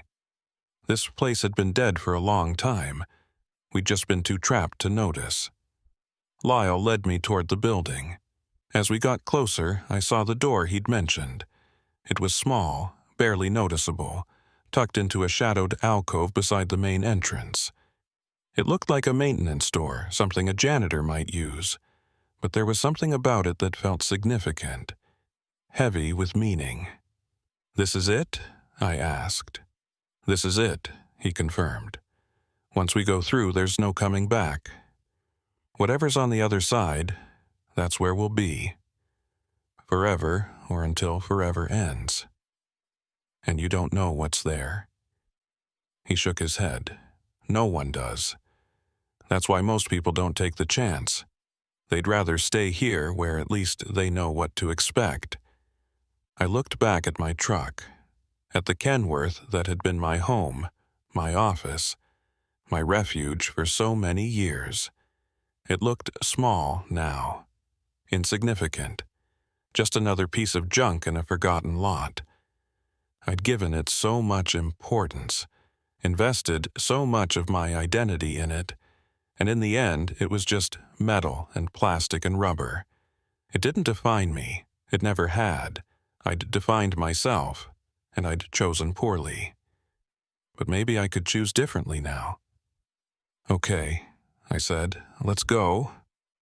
Lyle reached for the door handle, but before he could turn it, I stopped him. "Wait," I said. "One question. Are you real? Is any of this real?" He smiled, and for the first time it looked genuine. "Does it matter?" he asked. "Real, not real, dream, memory, nightmare, purgatory, it's all the same when you're living it. We're here. That's the only truth that counts." I nodded. He was right. It didn't matter. Nothing mattered except the choice I was making right now. He turned the handle, and the door swung open. On the other side was light. Not harsh, not blinding, just gentle, warm light that felt like sunrise. I couldn't see what lay beyond it. Couldn't make out any details, but I felt something I hadn't felt in a long time. Hope. Maybe. "Together," Lyle said. "Together," I agreed, and we stepped through. There's no way to describe what happened next. Language doesn't have words for it. But I felt the road fall away, felt the weight of all those miles lift off my shoulders, felt the endless driving finally, mercifully, come to an end. Was it release? Was it oblivion? Was it something else entirely? I don't know. I'll never know. And that's okay, because whatever it was mine. My choice, my ending. And after 41 years of running, that's all I ever really wanted. If you're a driver reading this, if you spend your nights on America's highways hauling loads from one place to another, remember this story. Remember Gideon Brackett, who drove one last load and never came back. Remember that the road takes payment from everyone who travels it, sometimes in small ways, sometimes in ways that last forever. Be careful who you pick up. Be careful which exits you take. And most importantly, know when to stop. Know when to turn off the engine, get out of the cab, and walk away. Because if you don't, if you keep driving until driving is all you are, the road will claim you. And you'll become another ghost story, another warning that no one heeds. Another driver who disappeared on their last load, leaving behind nothing but an empty truck and questions no one can answer. I'm done driving now. For better or worse, my road has ended, and wherever I am, whatever I've become, at least I'm not behind that wheel anymore. At least I'm not watching those white lines blur into infinity. At least I've stopped. That has to count for something. It has to. Because if it doesn't, if this was all for nothing, then I don't know what any of it meant. And I need it to have meant something. Even if that something is just this. I was here, I drove, and I chose to stop. That's my story, that's all I have, and now I'm passing it on to you, hoping you'll make better choices than I did, hoping you'll know when to let go. Because the road doesn't care about hope or intentions or second chances. The road only cares about one thing, whether you're moving or standing still. And once you stop moving, once you finally come to rest, the road moves on without you. And that's exactly as it should be. My name is Orson Weller, and I've been driving for Midwest Continental Freight for the past 19 years. That's a long time to work for any company, especially in an industry where drivers jump from one outfit to another, chasing better pay or better routes. But I stayed with Midwest because they treated me fair, paid on time, and didn't ask questions when I needed time off. It was a good arrangement, the kind that doesn't come around often in this business. Or at least it was good until about 6 months ago, when the rumors started. Word came down through the grapevine that the company was in trouble, financial trouble, the kind that ends with bankruptcy filings and liquidation sales. Trucks getting repossessed in the middle of the night, loads abandoned at distribution centers because there was no money to pay for fuel. I didn't believe it at first. Midwest had been around for 40 years, survived recessions and fuel crises and everything else the road could throw at it. But then the signs became impossible to ignore. The first thing I noticed was the maintenance, or the lack of it. My truck, a 2017 Freightliner Cascadia, started developing problems that would have been fixed immediately a year ago. A grinding noise in the transmission that the shop kept saying they'd look at next week. A persistent oil leak that left dark stains on the pavement wherever I parked. Tires that were worn past the safety markers but that no one seemed in a hurry to replace. I reported everything through the proper channels, filled out the maintenance requests, followed procedure. But nothing got done. The shop was always backed up, always waiting on parts, always dealing with more urgent problems. I started doing my own repairs when I could. The minor stuff, checking fluid levels obsessively, carrying extra supplies in the cab. But there's only so much you can do with duct tape and prayer. Then the routes started changing. Midwest had always run regular lanes, predictable paths between the same cities, the same warehouses, the same customers. You could set your watch by them, but suddenly loads were getting rerouted at the last minute, destinations changing while trucks were already on the road, pickups delayed or canceled entirely. Drivers were spending hours sitting in parking lots waiting for instructions that never came, burning fuel and time while dispatch tried to figure out what was supposed to happen next. The whole operation felt like it was held together with spit and hope, and the hope was running out fast. I started hearing stories from other drivers, guys I'd worked with for years, about paychecks bouncing, about insurance coverage lapsing, about loads that disappeared somewhere between pickup and delivery with no explanation. It was chaos, and everyone knew it was only a matter of time before the whole thing collapsed. 3 weeks ago, the official announcement came down. Midwest Continental Freight was ceasing operations. All assets would be sold to cover debts, and all employees would be terminated effective immediately. Well, not quite immediately. They needed drivers to finish delivering the loads that were already in transit, the ones that customers had paid for and were expecting. So they made a deal with those of us who were still on the road. One last run, deliver what you're hauling, bring the truck back to the terminal, and you'd get paid for that final load plus a small severance package. Not much, but better than nothing. Most of the guys took it. What choice did we have? You can't just abandon a loaded trailer on the side of the highway and walk away. There are laws, contracts, responsibilities. So we agreed. One last load, then we'd all go our separate ways and figure out what came next. I was in Kansas City when I got the call from my supervisor, Dean Holler. Dean had been with the company even longer than I had, worked his way up from driver to dispatcher to terminal manager over the course of 25 years. He was a good man, or at least he'd always seemed like one. The kind of boss who remembered your birthday and asked about your family. But that day, when he called me, his voice sounded different. Strained, tired, like he'd been up for 3 days straight and was running on nothing but coffee and stress. He told me about the company shutting down, which I'd already heard through the driver network, and then he told me about the final load arrangement. "You're hauling electronics right now, aren't you?" he asked.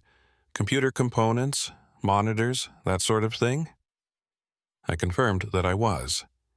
I'd picked up the load in Denver 2 days earlier, bound for a distribution center outside of St. Louis. Standard run, nothing unusual about it. "Change of plans," Dean said. "Customer in St. Louis canceled. Went with a different carrier trying to avoid the bankruptcy mess. So, we're rerouting you."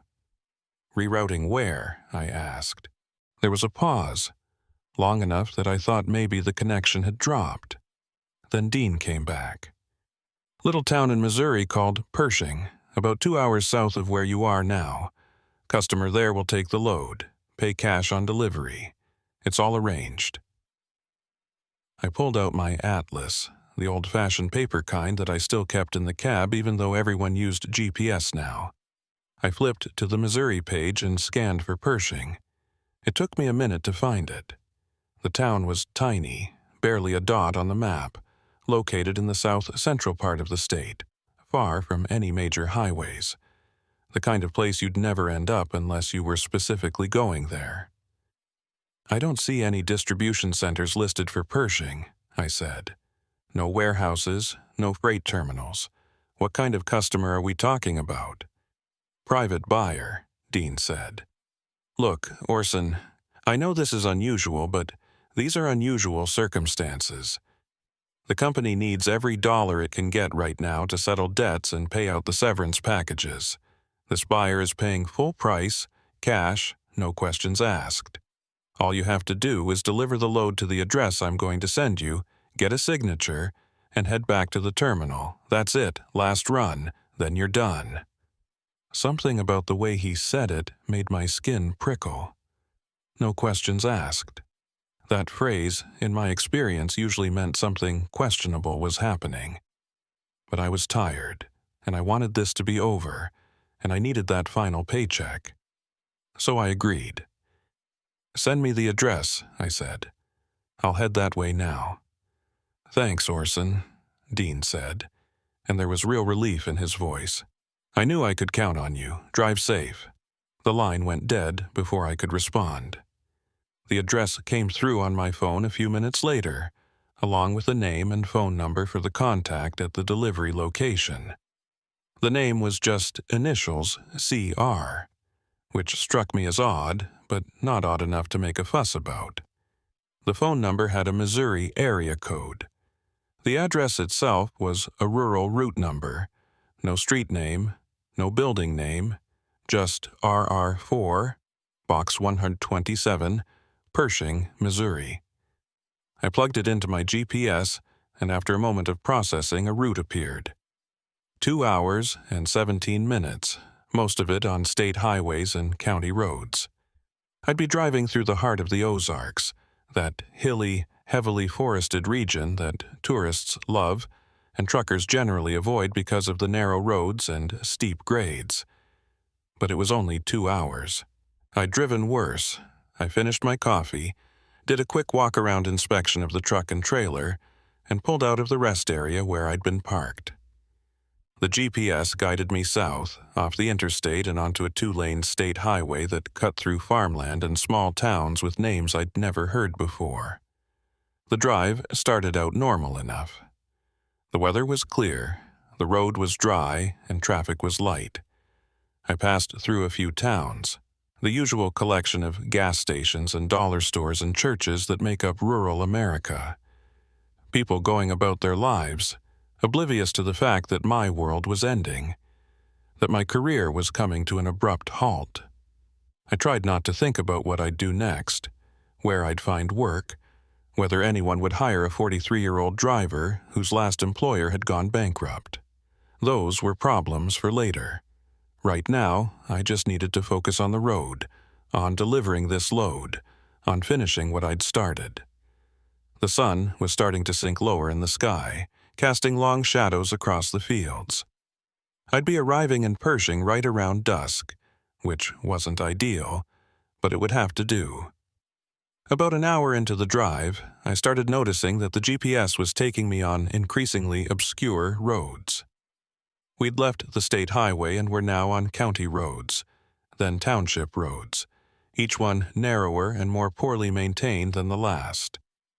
Potholes appeared with increasing frequency, and the shoulders were non-existent, just steep drops into drainage ditches on either side. I had to slow down significantly to navigate safely, which meant my arrival time kept getting pushed back. The landscape had changed too. The open farmland had given way to dense forest, thick stands of oak and pine that crowded close to the road, blocking out much of the remaining daylight. It felt like driving through a tunnel, claustrophobic and isolating. I hadn't seen another vehicle in at least 20 minutes, which wasn't surprising given how remote this area was, but it added to the growing sense of unease I was feeling.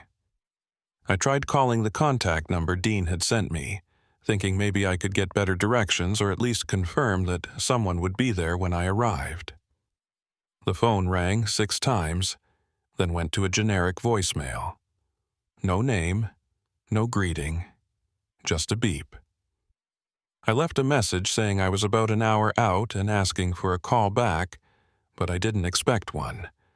The whole situation was starting to feel wrong in a way I couldn't articulate. It wasn't just the remote location or the last-minute route change. It was something deeper, more instinctive. That little voice in the back of your head that evolution gave you to warn you about danger. That voice was speaking up now, telling me to turn around, to go back, to refuse this delivery and deal with the consequences. But I didn't listen. I kept driving, telling myself I was being paranoid, that this was just a normal, if slightly unusual, delivery to a rural customer. People in small towns ordered things too. There was no reason to assume anything sinister was happening. The GPS announced that I was 15 minutes from my destination. The road had deteriorated even further, now barely more than a gravel track winding through the forest. Tree branches scraped against the sides of the trailer as I navigated the tight curves, and I winced every time I heard the sound of metal on wood. This was going to leave marks, maybe even damage the cargo, but there was no other way forward. The road was too narrow to turn around, and backing up for miles wasn't an option. I was committed now, whether I liked it or not. The sky visible through the canopy of trees was turning deep purple, that brief twilight period between day and night when everything takes on an uncertain quality. I turned on my headlights and they illuminated the road ahead in harsh white beams that made the shadows seem even darker by contrast. Then I saw the mechanic. He was standing on the side of the road next to a pickup truck with its hood up, looking at the engine with a flashlight. As I approached, he turned and waved, not urgently, but with the casual gesture of someone flagging down help. I slowed the truck, debating whether to stop. Every trucker knows you don't pick up strangers. Don't stop for people you don't know, especially not in isolated areas like this. But this wasn't a stranger hitchhiking. This was someone with vehicle trouble, and the driver's code said you helped when you could. I pulled the truck to a stop about 20 feet past him and set the parking brake. Through my side mirror, I watched him approach. He was maybe in his late 50s, wearing greasy coveralls and a baseball cap with a logo I didn't recognize. His face was weathered and lined, the face of someone who'd spent a lifetime working outdoors. He didn't look threatening, just tired and frustrated. I rolled down my window as he came alongside the cab. "Engine trouble?" I asked, keeping my voice neutral. He nodded. "Radiator's shot. Overheated about a mile back. Barely made it this far before she quit on me completely. You wouldn't happen to have any water, would you? Just enough to get me to the next town?" I did have water, a couple of gallon jugs that I kept in the cab for emergencies. I grabbed one and handed it down to him. "Keep it," I said. "I've got more." He took the jug with a grateful nod. "Appreciate it. Name's Ferris Quaid, by the way. I run a shop over in Bixby, about 15 miles east of here." "Orson Weller," I said. "You're a long way from any shop." "Was making a house call," Ferris said. "Customer out this way needed a generator looked at. Should have known better than to take the old truck, but the good one's in pieces back at the shop." He glanced at my rig, taking in the Midwest Continental Freight logo on the door. "You're pretty far off the beaten path yourself. Delivering something local?" "Trying to," I said. "GPS has me going to an address in Pershing, but I'm starting to think it doesn't actually exist." Ferris's expression changed. It was subtle, just a slight tightening around the eyes, but I noticed it. "Pershing," he repeated. "You sure that's where you're headed?" "That's what the paperwork says. RR4, Box 127. You know it?" He was quiet for a moment, and in that silence I felt the unease I'd been pushing down all afternoon surge back up. "I know it," Ferris said finally. "And if I were you, I'd turn around and find somewhere else to deliver that load." "Why?" I asked. "What's wrong with it?" He looked up at me, and in the fading light his face seemed older, more worn. "Nothing's wrong with the place itself," he said. "It's what they do there, what they've always done." "And what's that?" I pressed. He shook his head. "I've said too much already. Just take my advice and go back the way you came. Tell your dispatcher you couldn't find the address. Tell them the road was too narrow. Tell them whatever you want. But don't go to that place. Not if you want to leave again." Before I could ask what he meant, before I could demand a real explanation, he turned and walked back to his truck, carrying the water jug. I watched him pour it into the radiator, then close the hood and climb into the cab. His engine turned over once, twice, then caught, rumbling to life. He pulled back onto the road and drove past me without looking up, heading in the direction I'd come from, leaving me alone on that darkening forest road with more questions than answers and a delivery to make that I was increasingly certain I shouldn't. I sat there for several minutes after Ferris Quaid drove away, the engine idling, my hands resting on the steering wheel. His warning echoed in my head, mixing with the unease I'd been feeling all afternoon. Don't go to that place. Not if you want to leave again. What the hell did that mean? Was it some kind of local superstition, a story people told to scare outsiders? Or was there something genuinely dangerous about this delivery location, something Ferris knew from experience? I considered turning around. I seriously considered it.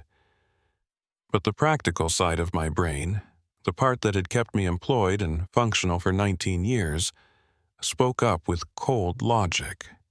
I needed this final paycheck, I needed the severance package, small as it was, and I'd come too far to turn back now.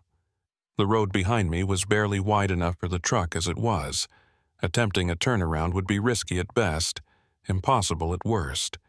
The only way out was forward, through whatever waited at the end of this road. I released the parking brake and shifted back into gear. The truck lurched forward, tires crunching on gravel, and I continued deeper into the forest. The GPS showed I was now less than 10 minutes from the destination, though the narrow, winding road made progress slow. The trees pressed in close on both sides, their branches forming a canopy overhead that blocked out what little remained of the daylight. My headlights carved tunnels through the darkness, illuminating the road ahead in brief, stuttering glimpses. I caught flashes of things at the edges of the light. Rusted mailboxes tilted at odd angles, collapsed fences draped with vines, the remnants of structures that might have been houses or barns once, now reduced to skeletal frames slowly being reclaimed by the forest. This wasn't just remote. This was abandoned, a place people had left and never come back to. The GPS announced I was arriving at my destination. I slowed the truck to a crawl, scanning both sides of the road for any sign of a driveway or entrance. At first, I didn't see anything, just more trees and darkness. But then my headlights caught a break in the forest on the right side, a gap between the trunks where the vegetation had been cleared away. It wasn't much of a driveway, just two parallel ruts in the dirt barely wide enough for a vehicle, but it matched the description of what I was looking for. A wooden post stood at the entrance, and nailed to it was a metal sign so rusted and weathered I could barely make out the numbers. RR4, Box 127. This was it.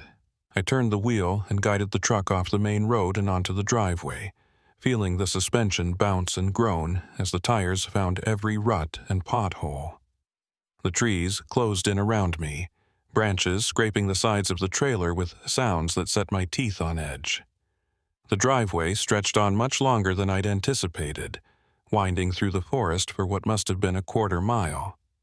I kept expecting to emerge into a clearing, to see a house or warehouse or some kind of structure. But the trees just kept coming, endless and suffocating. Then, finally, the forest opened up, and I found myself in a large, roughly circular clearing. In the center stood a building. I say building, but that word doesn't really capture what I was looking at. It was massive, easily the size of a warehouse, but it didn't look like any warehouse I'd ever delivered to. The structure was old, constructed from dark wood that had weathered to an almost black color. The roof was steeply pitched, covered in moss and what looked like decades of accumulated debris. There were windows, but they were small and irregularly placed, giving the whole structure an unsettling, asymmetrical appearance. No signs, no company logos, no indication of what purpose the building served. Just this hulking presence sitting in the middle of the clearing like it had grown there naturally. I brought the truck to a stop about 50 feet from the building, leaving the engine running and the headlights on. The beams illuminated the front of the structure, and I could see now that there was a large loading dock, the kind you'd back a trailer up to for unloading. That was something, at least.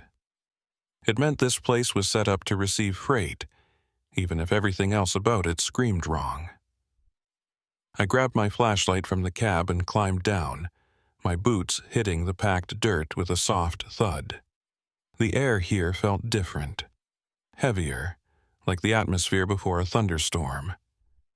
It carried a smell I couldn't quite place, something organic and slightly sweet, like decomposing vegetation mixed with something else, something chemical. I walked towards the building slowly, the beam of my flashlight sweeping across the front of the structure. Up close, I could see that the wood was marked with symbols. They'd been carved or burned into the surface, geometric patterns and characters that didn't belong to any alphabet I recognized. They covered the walls in dense clusters, overlapping and intertwining, creating a visual noise that was difficult to look at for long. The loading dock had a steel roll-up door, the kind you'd find on any commercial warehouse, but this one looked ancient, the metal corroded and streaked with rust. Next to it was a regular door, human-sized, also steel. I approached the smaller door and knocked, the sound echoing dully in the still air. No response. I knocked again, harder this time, and called out, "Delivery for CR. Anyone here?" Silence. I tried the handle. Locked. I stepped back and looked up at the windows. They were dark. Not a hint of light anywhere. The whole place looked abandoned, like no one had been here in years, but that didn't make sense. Dean had said this was all arranged, that the buyer was expecting me, that payment would be made on delivery. Someone had to be here. I walked along the front of the building, looking for another entrance or any sign of activity. That's when I noticed the vehicles. They were parked around the far side of the building, hidden from view when I'd first pulled in. 4 of them, all trucks, all commercial rigs like mine. But they were old, much older than they should have been. A Peterbilt that looked like it was from the 70s. A Kenworth from the 80s. 2 Freightliners that might have been from the 90s. All of them were in various states of disrepair. Tires flat or missing entirely. Windows cracked or broken. Paint faded to the point where company logos were barely visible. And they were covered in vegetation, vines and moss creeping up from the ground, wrapping around axles and climbing over hoods, like the forest was slowly consuming them. I felt my heart rate pick up, a cold sensation spreading through my chest. These trucks had been here for a long time, years, maybe decades, and no one had moved them, no one had towed them away, no one had done anything with them. They'd just been left here to rot. I thought about Ferris Quade's warning. Not if you want to leave again. Was this what he meant? Were these the vehicles of other drivers who'd made deliveries to this place and never left? I backed away from the abandoned trucks, my mind racing. This was wrong. Everything about this was wrong. I needed to leave, needed to get back in my truck and drive away from this place as fast as I could. The delivery, the payment, the severance package. None of it mattered if I ended up like those other drivers, stranded in the middle of nowhere with a dead truck and no way out. I turned to head back to my rig, and that's when I saw the man. He was standing between me and my truck, motionless, watching me. I hadn't heard him approach, hadn't seen any lights or heard any doors open. He'd just appeared, as if he'd materialized out of the darkness. He was tall and thin, dressed in dark clothing that blended with the shadows. His face was pale, almost luminous in the dim light from my truck's headlights, and his eyes, even from this distance, seemed to reflect the light like an animal's. "Mr. Weller," he said, his voice soft, but carrying clearly across the clearing. "We've been expecting you." The fact that he knew my name, a name I hadn't given to anyone here, sent a fresh wave of fear through me. "Who are you?" I asked, trying to keep my voice steady. "Are you CR?" He didn't answer the question. Instead, he gestured toward the building. "You have a delivery to make. The loading dock is this way. If you'll back your trailer up, we can begin unloading immediately." "I need to see some identification first," I said, falling back on procedure because it was all I had. "I need confirmation that you're authorized to receive this shipment, and I need to arrange payment." He tilted his head slightly as if my words amused him. "Payment has already been arranged, Mr. Weller. Everything has been arranged. All that remains is for you to fulfill your part of the agreement."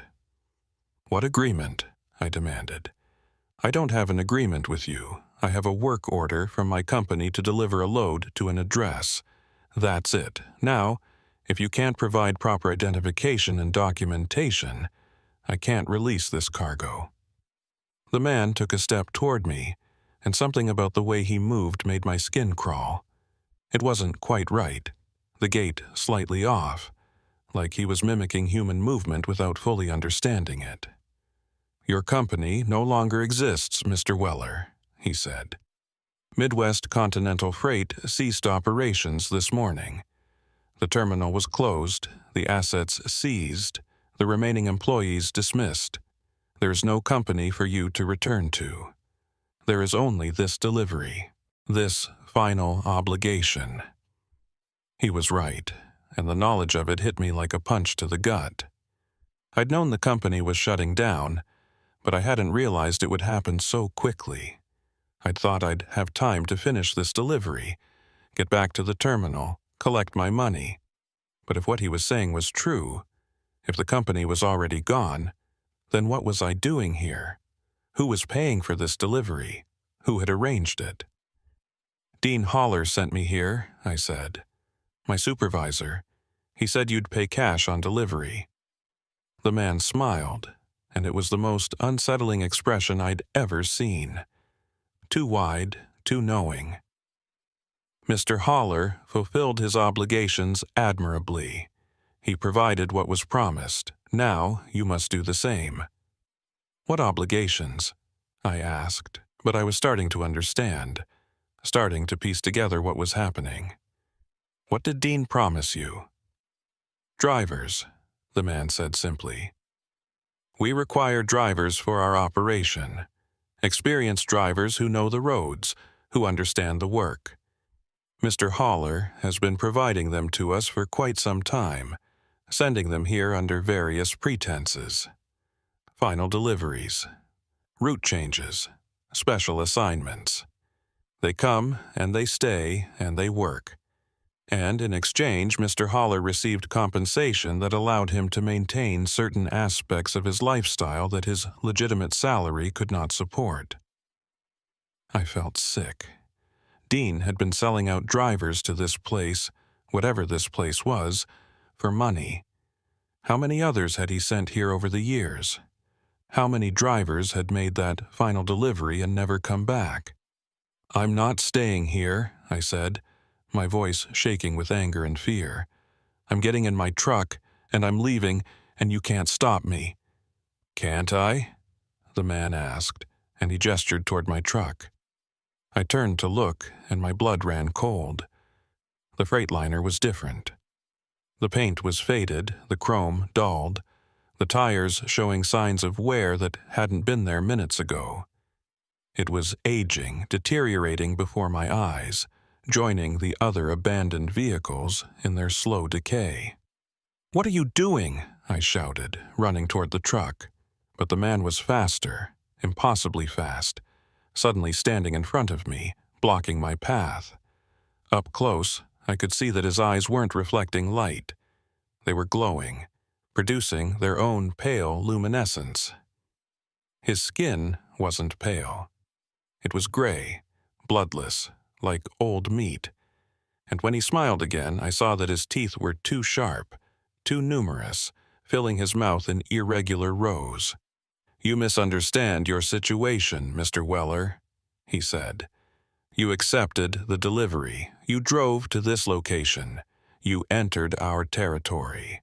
By the laws that govern this place, you belong to us now. Your truck, your cargo, and most importantly, yourself. You are part of our operation now, and you will serve as the others have served." "What others?" I asked, though I dreaded the answer. He gestured again, and this time I saw them. Figures emerging from the darkness around the clearing, moving with that same off-kilter gait. There were dozens of them, maybe more, surrounding me on all sides. As they stepped into the light from my truck's headlights, I could see their faces, and I recognized some of them. Drivers I'd known, men I'd worked with years ago who'd disappeared suddenly, whose trucks had been found abandoned or never found at all. They were all here, all still wearing their old work clothes, their company logos faded but still visible. But their eyes were empty, their faces slack, and they moved with mechanical precision, like puppets being controlled by unseen strings. "They serve well," the man said. "They drive our routes, transport our cargo, maintain our operations. and in exchange, they are given purpose, structure, routine. Everything a driver needs. You will join them, Mr. Weller. You will forget your old life, your old concerns. You will drive for us, and you will be content. No, I said, backing away. No, I won't. You can't make me. His smile widened. We don't need to make you. The transformation is already beginning. You feel it, don't you? The confusion, the disorientation, the sense that something is wrong with your memory.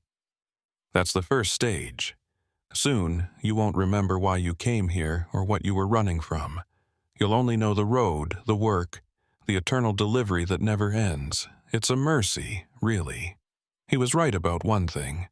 I did feel strange, my thoughts becoming sluggish and unclear, like I was trying to think through fog. But I fought against it, clinging to the basics of who I was. Orson Weller, 43 years old, trucker for 19 years. I had a life before this, people I cared about, places I'd been. I couldn't let this thing, whatever it was, take that away from me. I looked around desperately for an escape route, but the other drivers had formed a tight circle around me, blocking any path back to the main road. The only opening was toward the building, toward the loading dock. The man seemed to read my thoughts. There's no escape, Mr. Weller. This clearing exists outside normal geography. The road you took to get here doesn't lead back the way you came. It loops, circles, always returning here. You can drive for days and never leave. Many have tried. All have failed. The only choice you have is to accept your new role or to resist and suffer until acceptance becomes inevitable. I made a decision then. Maybe it was stupid. Maybe it was hopeless. But I couldn't just stand there and let this happen.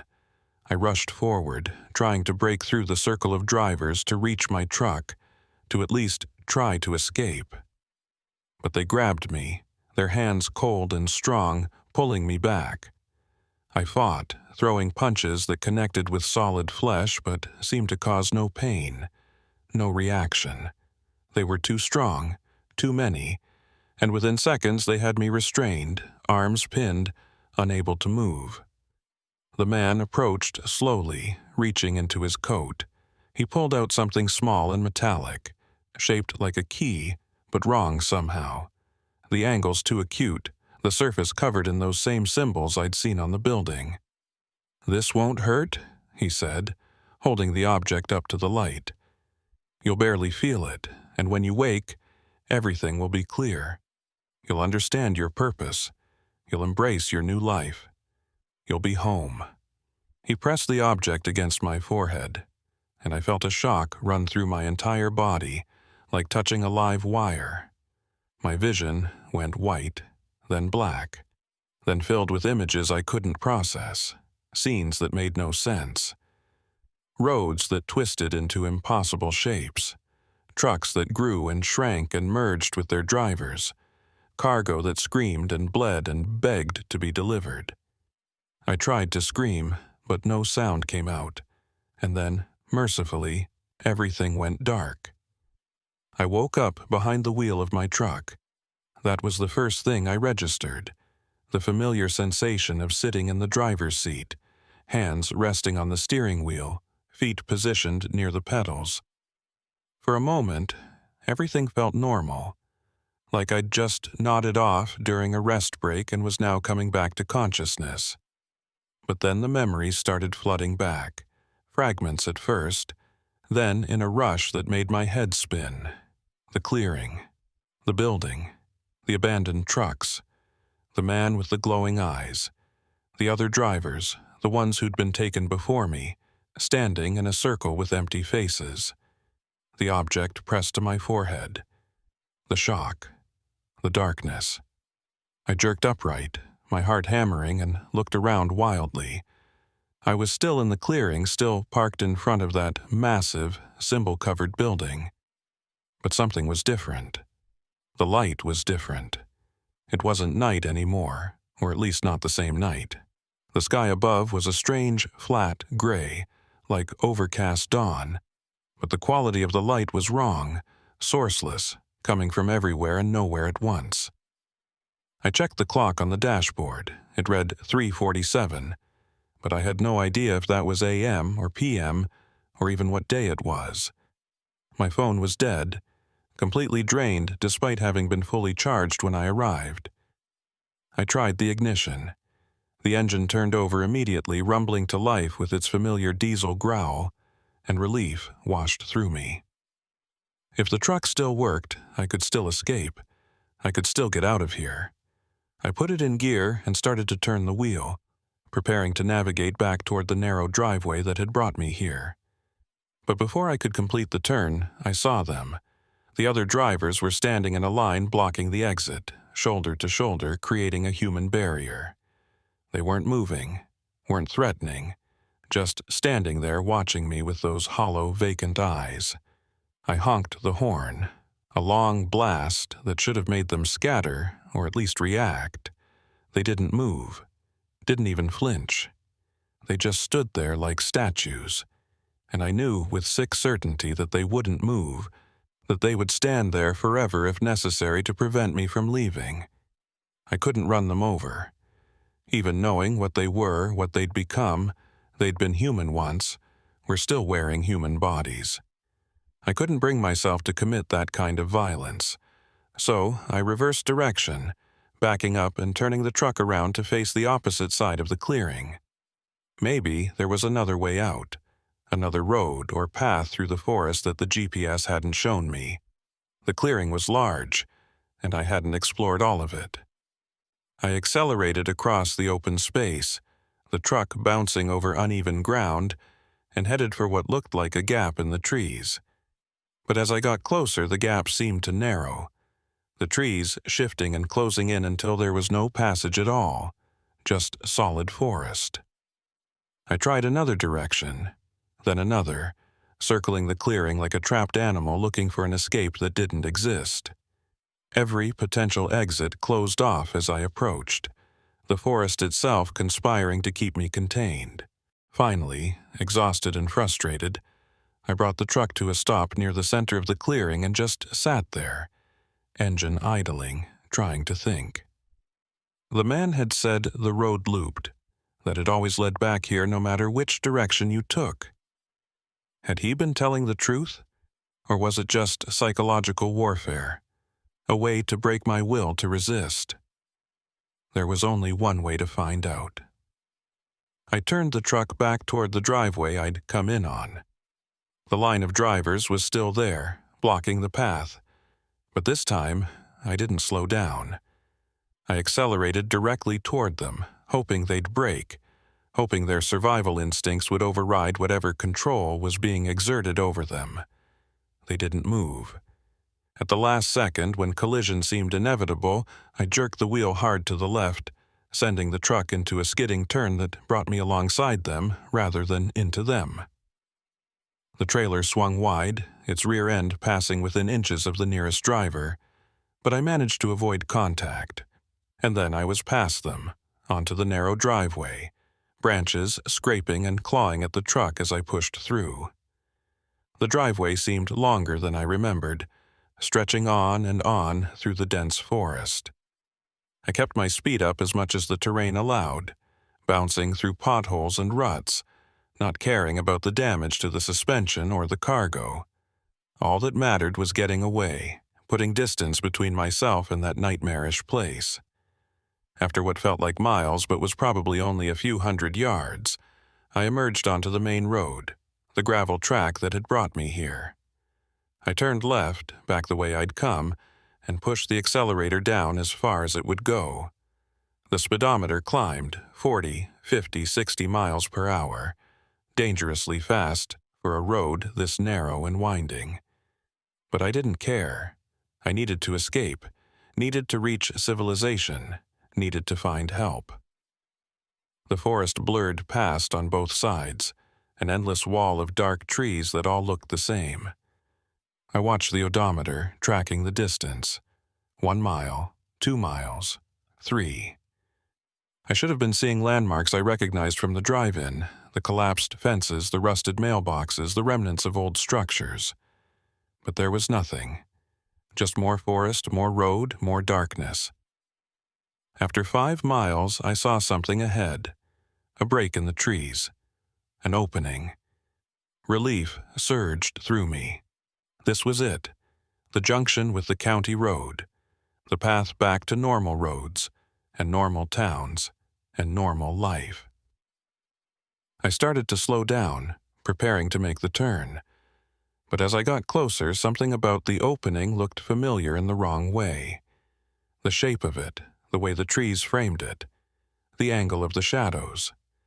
And then I saw the wooden post with the rusted metal sign, RR4, Box 127. I was back at the driveway to the building. I'd driven for 5 miles in a straight line, following the only road available, and somehow ended up exactly where I'd started. The man had been telling the truth. The road looped. It always came back here. I sat there, staring at that damned sign, feeling something inside me start to crack. This wasn't possible. Roads didn't work like this, geography didn't work like this. There had to be an explanation, some trick of navigation or perception that I was missing. I pulled out my old paper atlas, the one I still kept in the cab, and flipped to the Missouri page. I found Pershing, that tiny dot I'd located yesterday, and traced the roads around it with my finger. The rural route that led to this address branched off a county road, which connected to a state highway, which eventually led back to the interstate. It was all mapped out, clearly shown, a logical network of roads that should have provided multiple ways in and out. But the map didn't reflect reality. Or maybe reality here didn't follow the rules the map was based on. I looked at my GPS, hoping for some kind of guidance, but the screen showed only a blank gray field with a single blue dot representing my location. No roads, no landmarks, no data. It was like I existed in a void, a place the satellites couldn't see or didn't acknowledge. I tried my phone again, knowing it was dead but desperate for any connection to the outside world. The screen stayed black. I was completely isolated, cut off from any form of communication or navigation that didn't involve directly observing the world around me. I decided to try again, but this time going the other direction. Maybe the loop only worked in one direction, and going the opposite way would break the pattern. I turned the truck around and headed back down the driveway, past the clearing where the building and the line of silent drivers waited, and out onto the main road, going right instead of left. The forest closed in around me again, and I drove with grim determination, watching the odometer tick upward. 1 mile, 2 miles, 3, 4, 5, and then, inevitably, another break in the trees appeared ahead. I already knew what it would be before I reached it. The driveway, the sign, the entrance to a place I couldn't escape. The loop was complete in both directions. No matter which way I drove, I ended up back here. I'd become trapped in a geographic impossibility, a closed circle of road that defied every law of physics and topology I understood. I pulled back into the clearing and parked in the same spot I'd woken up in. The other drivers had dispersed, no longer blocking the driveway, and I understood why. They didn't need to block it. The road itself was the prison. I turned off the engine and sat in the sudden silence, trying to process my situation. I was trapped here, caught in some kind of supernatural or interdimensional snare with no apparent way out. The man had said I would forget, that the transformation would continue until I became like the others, an empty vessel that existed only to serve whatever operation this was. How long did I have before that happened? Hours? Days? Was it already happening, my memories and personality slowly being erased like data wiped from a hard drive? I felt okay right now, my thoughts clear, my sense of self intact. But the man had said the confusion and disorientation were the first stages. How would I know when I started to change? Would I even be aware of it, or would it happen so gradually that I wouldn't notice until it was too late? I needed to stay alert, stay focused, maintain my sense of identity. I started talking to myself, reciting facts about my life out loud. My name is Orson Weller. I'm 43 years old. I was born in Topeka, Kansas. I've been driving trucks for 19 years. I worked for Midwest Continental Freight until the company went bankrupt. I have a sister named Margaret who lives in Omaha. I like Johnny Cash and bad coffee and the smell of diesel in the morning. I am not what they want me to become. I am myself. I will stay myself. I repeated these things over and over, creating a mantra, an anchor to hold on to. As long as I could remember these facts, as long as I could recite them without hesitation, I was still me. I was still Orson Weller, and not some hollowed-out puppet serving an agenda I didn't understand. As I sat there, engine off, I became aware of sounds coming from the building. Mechanical sounds, the whir of motors, and the clank of metal on metal. Whatever operation they ran here, it was active, ongoing. I wondered what they were actually doing in there, what cargo they were moving, what purpose this whole nightmare served. The man had called them our operations and mentioned routes and cargo. Were they running some kind of parallel freight company, delivering goods through impossible roads to destinations that didn't exist on any map? And if so, why? What was the point? What were they transporting that required this level of secrecy and supernatural intervention? I knew I shouldn't investigate, that the smart thing to do was stay in my truck where I was relatively safe. But I also knew I couldn't just sit here waiting for the transformation to take hold. I needed information. I needed to understand what I was dealing with if I had any hope of finding a way out. I grabbed my flashlight and climbed down from the cab. The air in the clearing was cold, much colder than it should have been for October in Missouri, and it carried that same strange smell I'd noticed before. Organic decay mixed with chemical sweetness. I approached the building cautiously, watching for any sign of the other drivers or the man who'd spoken to me. The clearing appeared empty, but I knew that didn't mean I was alone. They could be anywhere, watching from the shadows, waiting for the right moment to intervene. I reached the smaller door next to the loading dock, the one I'd tried earlier. This time, when I tested the handle, it turned. The door swung open with a rusty creak, revealing a dark corridor beyond. I hesitated at the threshold, every instinct screaming at me to turn back, to not enter this place. But curiosity and desperation pushed me forward. I stepped inside, the flashlight beam cutting through the darkness ahead. The corridor was narrow, the walls made of the same dark wood as the exterior, covered in those same carved symbols. The floor was concrete, cracked, and stained with substances I didn't want to identify. The air inside was even colder than outside, and it carried new smells, oil and rust, and something else, something that made my stomach turn. The corridor extended about 30 feet before opening into a larger space. I moved forward slowly, the flashlight beam sweeping back and forth, checking for threats.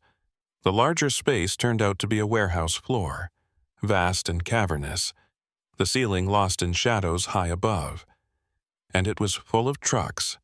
Not abandoned ones like those outside, but functional vehicles, dozens of them parked in neat rows like a massive fleet. They were all different makes and models, different ages and sizes, but they all shared one characteristic. They were wrong. Subtly, almost imperceptibly wrong in ways I couldn't quite articulate. The proportions were slightly off, or the colors were shades that shouldn't exist, or the logos on the doors were for companies I'd never heard of despite decades in the industry.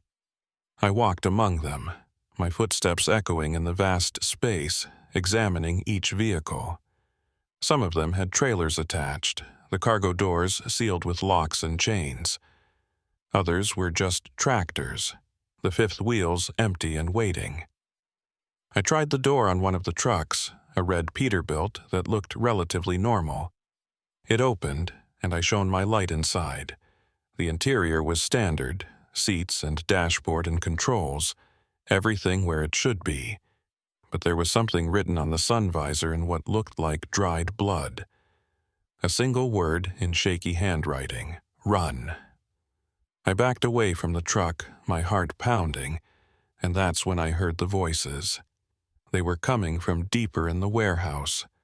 Multiple voices speaking in unison, chanting or reciting something in a language I didn't recognize. The words had a rhythmic quality, rising and falling in a pattern that suggested ritual or ceremony. I moved toward the sound, keeping to the shadows between the parked trucks, trying to get close enough to see what was happening without being detected. At the far end of the warehouse, I found them. The other drivers, all of them, maybe 40 or 50 people, standing in concentric circles around a central point. They were all facing inward, all speaking in that same unified voice, all swaying slightly in time with the rhythm of the words. In the center of the circles stood the man, the one who'd confronted me earlier, his arms raised, conducting the chant like a maestro leading an orchestra. And in front of him, kneeling on the concrete floor, was another driver. I recognized him, a guy named Marcus who'd worked for a different freight company, but who I'd met at truck stops over the years, shared coffee with, talked about routes and loads and the general business of life on the road. Marcus looked different now. His skin had taken on that same gray pallor, his eyes had lost their focus, and his mouth hung open slackly. The transformation was nearly complete. As I watched, the man reached down and placed his hand on Marcus's head, and Marcus convulsed, his body jerking and spasming. When it stopped, he stood up slowly, mechanically, and took his place in one of the circles. He was one of them now. Another empty vessel. Another driver for their fleet. I'd seen enough. I backed away carefully, trying not to make any noise, trying not to draw attention to myself. But in my haste, I bumped into one of the parked trucks, and the impact triggered its horn. The sound blared through the warehouse, impossibly loud, echoing off the walls and ceiling. The chanting stopped immediately. Dozens of heads turned in my direction, dozens of pairs of empty eyes fixing on my location. And the man smiled. "Mr. Weller," he called out, his voice carrying effortlessly across the distance. "Welcome. We've been waiting for you to join us. Your truck is prepared. Your route is planned. All that remains is for you to accept your role." The other drivers began moving toward me, spreading out to cut off any escape routes, their movements coordinated and purposeful despite their apparent lack of individual will. I ran. There was no other option. I sprinted back the way I'd come, the flashlight beam bouncing wildly as I ran, navigating between the parked trucks and back toward the corridor that led to the exit. Behind me, I could hear them following, their footsteps eerily synchronized, like a single organism moving through the warehouse. They weren't running, just walking with that same mechanical precision, but they were fast, closing the distance with unsettling speed. I reached the corridor and burst through, my boots slapping on the concrete floor, the exit visible ahead as a rectangle of gray light. I hit the door at full speed, slamming it open and stumbling out into the clearing. My truck was still there waiting for me. I ran for it, my lungs burning, my legs shaking, and threw myself into the cab. I got the engine started on the first try, dropped it into gear, and accelerated toward the driveway. The other drivers were pouring out of the building behind me, dozens of them, but I had a head start. I made it to the driveway and plunged into the forest, branches whipping and scraping as I pushed the truck as fast as it would go on the narrow, rutted path. I knew it was futile. I knew the road would just loop back, bringing me back to the clearing no matter how far I drove. But I couldn't just give up. I couldn't just accept this fate. As long as I was moving, as long as I was trying, I was still myself. I was still Orson Weller, driver, survivor, human being. And I would keep fighting until there was nothing left of me to fight with. The forest rushed past, endless and unchanging. And somewhere ahead, I knew, the clearing waited. It always waited. But maybe this time would be different. Maybe this time I'd find something I'd missed before, some detail or clue that would show me the way out. Or maybe I'd just keep driving forever, circling this impossible loop until the transformation took hold, and I forgot why I was running in the first place. Either way, I wasn't ready to stop. Not yet. Not while I still remembered who I was. I drove for what felt like hours, maybe days. Time had become meaningless in this place, measured only by the number of loops I completed, the number of times I passed that damned wooden post with its rusted sign, the number of times I returned to the clearing where the building and its nightmare inhabitants waited. I'd stopped counting after the 20th loop. What was the point? The number didn't matter. Whether it was 20 loops or 200, the result was the same. I was trapped, circling endlessly through a geographic impossibility that mocked every attempt at escape. But I kept driving anyway because driving was what I knew, what I'd done for 19 years, what defined me. As long as I was behind the wheel, hands gripping the leather, foot on the pedal, eyes on the road, I was still Orson Weller. I was still myself. The moment I stopped, the moment I surrendered to the inevitable, I would become one of them. Empty, controlled, lost. The truck itself was showing signs of the impossible stress I was putting it through. The engine ran hot, the temperature gauge creeping into the red zone despite the fact that I was barely pushing 40 miles an hour on these narrow forest roads. The transmission was slipping, grinding between gears, hesitating before engaging. The fuel gauge had stopped working entirely, frozen at 3/4 full, even though I'd been running the engine continuously for God knows how long. By all rights, I should have run out of diesel hours ago. But the tank never emptied, just like the odometer never advanced beyond that first 5-mile loop. This place had its own rules, its own physics, and they didn't align with the world I'd known.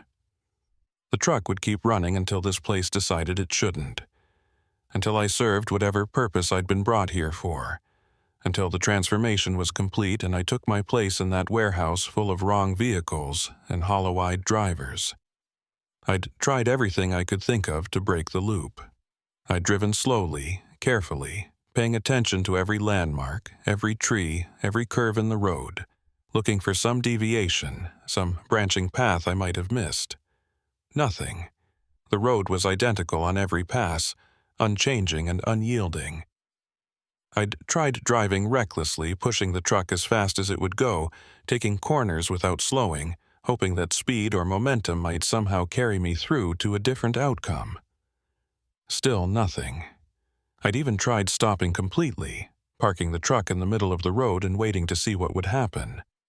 The forest around me had grown darker, the shadows deepening, and I'd heard movement in the trees, branches snapping, leaves rustling, something large moving closer. I'd started the engine again and kept driving before whatever was out there reached the road. Whatever rules governed this place, sitting still wasn't a viable option.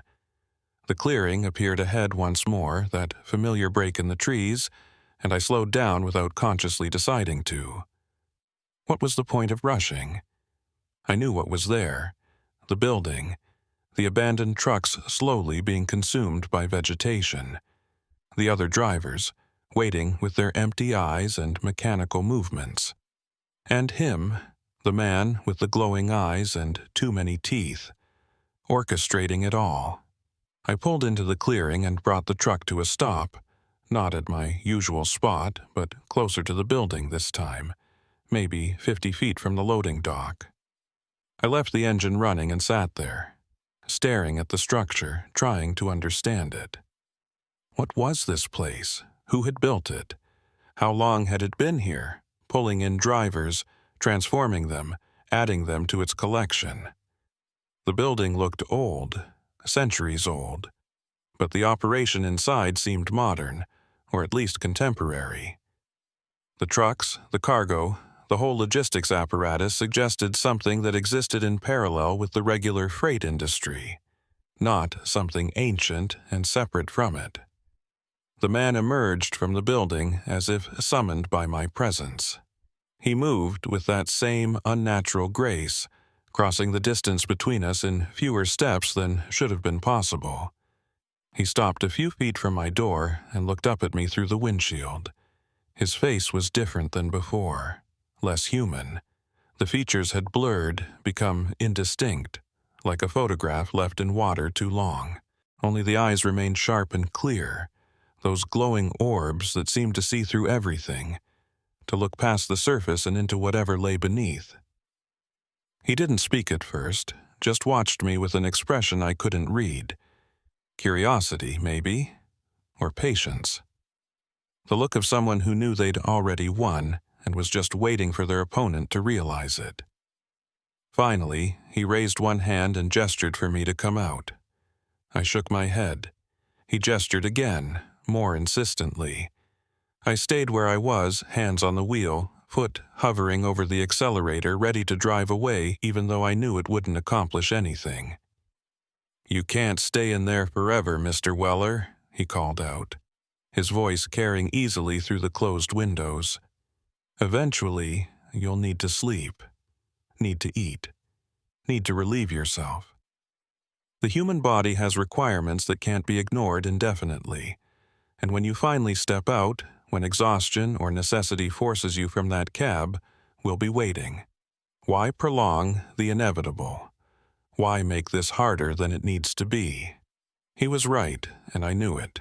I could feel the fatigue creeping into my bones, the fog settling over my thoughts. How long had it been since I'd slept? Really slept, not just those brief moments of unconsciousness when they'd transformed me the first time. I couldn't remember. Days, maybe, or longer. Time was so warped here that I couldn't trust my perception of its passage, but my body knew. My body was keeping score, and it was letting me know in no uncertain terms that I was running on fumes. "What happens if I agree?" I asked, rolling down the window a few inches so he could hear me clearly. "What happens if I just accept whatever you're offering?" The man tilted his head, considering the question. "You become part of the fleet," he said. "You drive our routes, deliver our cargo, serve our purposes. Your mind will be cleared of unnecessary concerns, unnecessary memories, unnecessary attachments. You'll exist in a state of perfect focus, perfect efficiency. No worries, no fears, no regrets. Just the road, the load, and the destination. Many would consider it a form of freedom, liberation from the burden of self." "It sounds like death," I said. "Or something worse than death." He smiled, that terrible smile. "Death is cessation. What we offer is continuation, eternal continuation. You'll drive forever, Mr. Weller. Isn't that what you wanted? Isn't that why you stayed in this profession for 19 years, even when it would have been easier to quit, to settle down, to choose stability over the road? You're a driver. It's not what you do. It's what you are. We're simply allowing you to embrace that identity fully, without distraction." There was something seductive about his words, I had to admit. Part of me, the part that had spent nearly 2 decades behind the wheel, found the idea appealing. No more worrying about money, about relationships, about the future. No more decisions about which jobs to take, which routes to run, which companies to work for. Just driving, pure and simple, reduced to its essential form. But I knew that wasn't freedom. That was annihilation, the erasure of everything that made me human, everything that made me me. I'd be a ghost inhabiting a body, going through the motions of life without actually living, and I wasn't ready for that. Not yet. Maybe not ever. "I have a different proposal," I said, surprising myself with the words. I hadn't planned to negotiate, hadn't thought there was anything to negotiate. But the words came anyway, born from desperation and a refusal to surrender. "What if I drive one of your routes voluntarily, with my mind intact, my memories preserved? What if I prove I can do the job without being transformed? If I succeed, you let me go. If I fail, then you get what you want." The man was silent for a long moment, his glowing eyes fixed on me with an intensity that made my skin crawl. Then, slowly, his smile widened. "Interesting," he said. "Very interesting. We haven't had a volunteer in quite some time. Most resist until the very end, fighting against the inevitable until we simply take what we need. But you're offering yourself. That changes things, Mr. Weller. That opens possibilities." "So you agree?" I asked, hardly daring to believe it might be that simple. "I agree to present your proposal to the collective," he said. "We are not a single entity, Mr. Weller. We are many, unified in purpose but distinct in perspective. The decision must be made by consensus. Wait here." He turned and walked back toward the building, disappearing through that steel door next to the loading dock. I sat there, engine idling, wondering what the hell I'd just done. Had I actually improved my situation, or had I just volunteered for something worse than the transformation? Minutes passed, then more minutes. The gray light in the clearing didn't change, maintaining that same twilight quality that made it impossible to judge the passage of time. I watched the building, looking for any sign of movement, any indication of what was happening inside.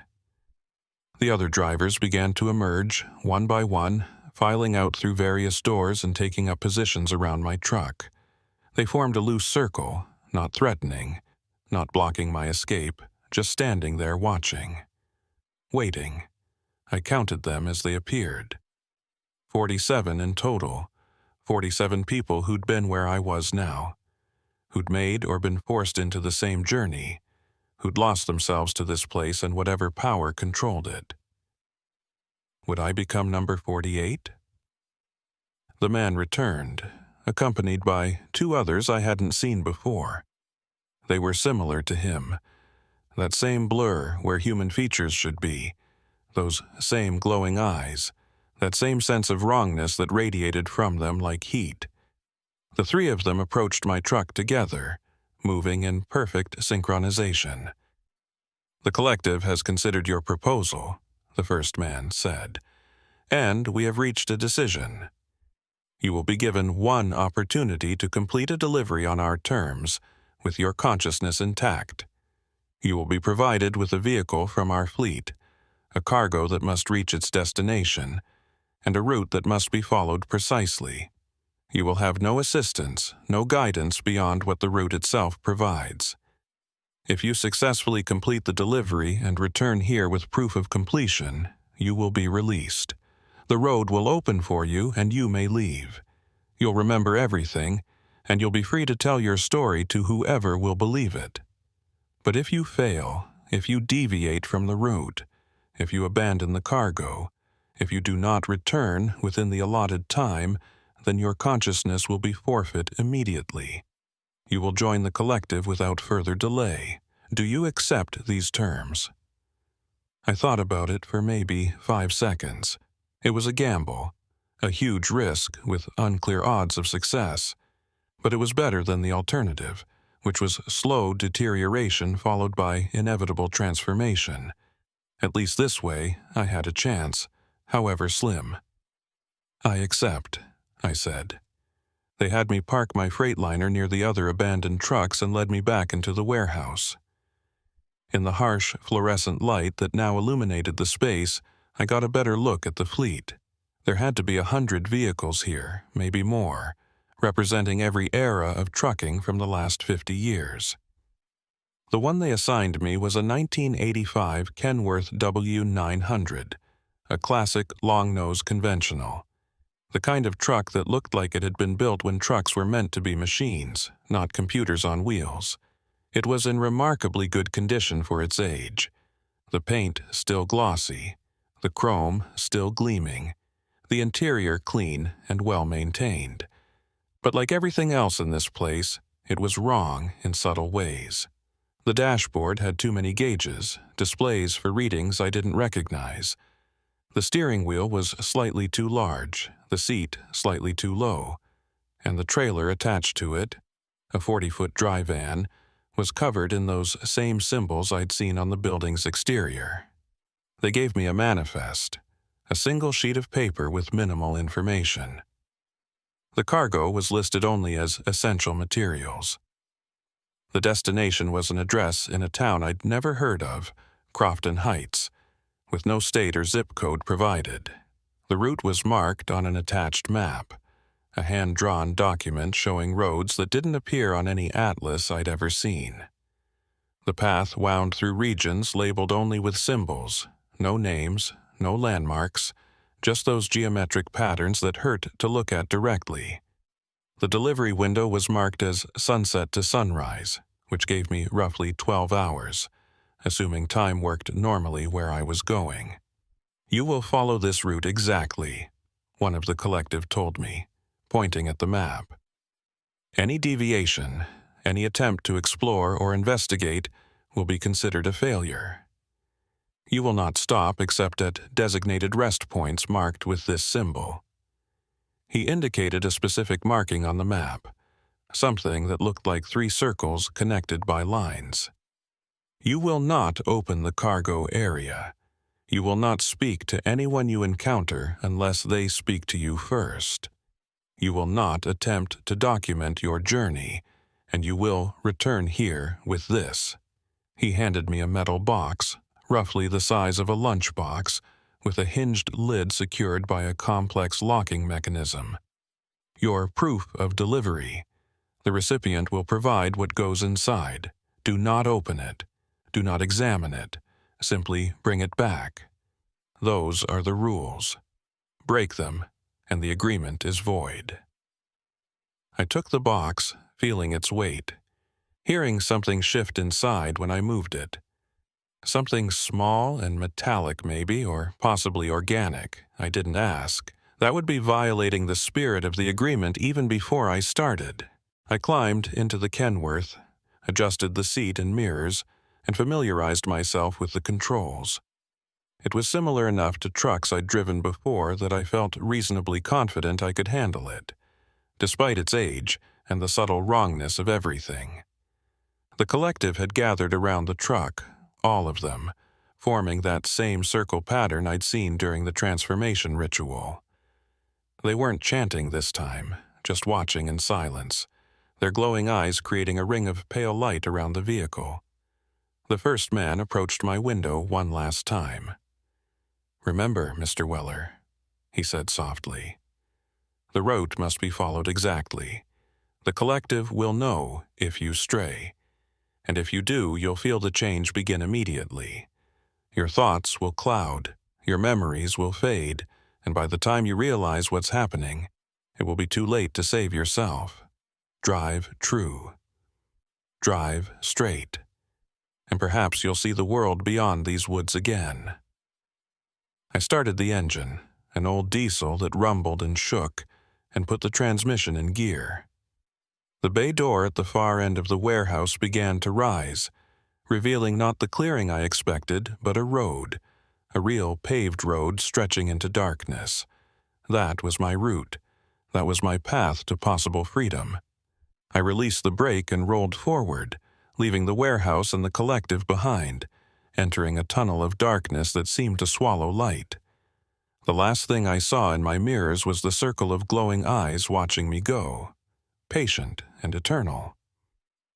Then the warehouse door closed, and I was alone with the road, the cargo, and whatever waited at the end of the journey. The road was unlike anything I'd driven before. The road itself seemed normal enough. 2 lanes of cracked asphalt cutting through landscapes that shifted without transition. One moment I was driving through dense forest, trees pressing close on both sides.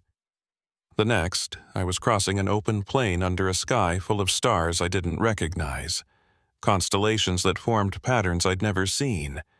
Then mountains, jagged peaks that rose impossibly high, their summits lost in clouds. Then desert, endless sand dunes stretching to the horizon. None of it made geographic sense, but I'd stopped expecting sense hours ago. I checked the map regularly, watching my progress along the hand-drawn route. I was making good time, or at least I thought I was. The map didn't have a scale, so I couldn't judge distances accurately. But I was hitting the designated rest points at intervals that felt reasonable, stopping at locations marked with that 3-circle symbol. These rest stops were stranger than anything else on the route. They weren't truck stops in any conventional sense, just flat areas beside the road where space seemed to expand, allowing room for the truck despite the narrowness of the surrounding terrain. At each stop, there would be something waiting. At the first, it was a thermos of coffee, still hot, sitting on a flat rock. At the second, it was a sandwich wrapped in wax paper, the contents fresh and actually quite good. At the third, it was a jerry can of diesel, which I used to top off the tank even though the gauge showed 3/4 full. Someone, or something, was providing for me, ensuring I could complete the journey. Whether that was encouraging or horrifying, I couldn't decide. I encountered other vehicles only once, about 6 hours into the route according to the Kenworth's dashboard clock. A convoy of trucks heading in the opposite direction, 5 or 6 of them running close together. As they passed, I got glimpses of the drivers through their windshields. They all had that same vacant expression, those same hollow eyes. They were part of the collective, running routes of their own, delivering cargo to destinations I'd never know. They didn't acknowledge me, didn't wave or flash their lights, just drove past like I didn't exist. I was glad when they were gone, their taillights disappearing into the darkness behind me. The loneliness of this journey was oppressive, but their presence had been worse, a reminder of what I would become if I failed. The landscape continued to shift in impossible ways. At one point, I drove through what appeared to be an inverted valley, where the sky was below me and the ground above, gravity somehow maintaining its hold despite the visual contradiction. At another, the road passed through a region where everything was tinted a sickly green, and the air that seeped into the cab tasted metallic and wrong. I kept my windows rolled up after that, breathing through my shirt when the smell became too strong. The truck handled differently in each new region, the steering becoming loose or tight, the engine revving higher or lower without my input, as if the vehicle itself was adapting to local conditions I couldn't perceive. I learned to trust it, to let the truck guide itself when my own judgment seemed unreliable. Around the 8th hour, I started to hear things. Not external sounds, but voices inside my head. Whispers that might have been my own thoughts, or might have been something else entirely. They spoke in fragments, incomplete sentences that seemed designed to distract or confuse. Turn back now while you still can. The cargo knows you're there. They're watching through the mirrors. Count the mile markers. You've passed the same 1 3 times.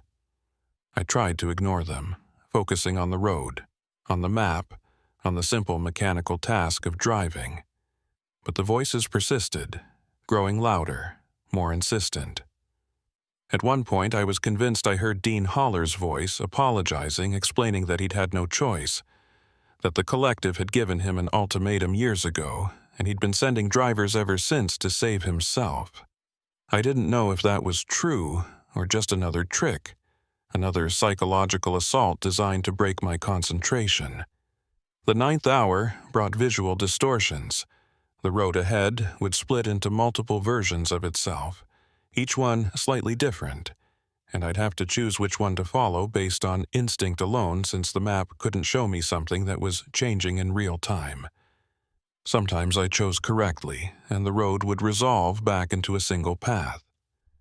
Other times, I'd feel a sudden spike of cold terror and have to back up, retrace my route, and try a different branch. The collective was testing me, pushing me to see if I'd break their rules, if I'd deviate from the route even under duress. But I held firm, consulting the map at every decision point, trusting the hand-drawn lines over what my eyes were telling me. The 10th hour was the worst.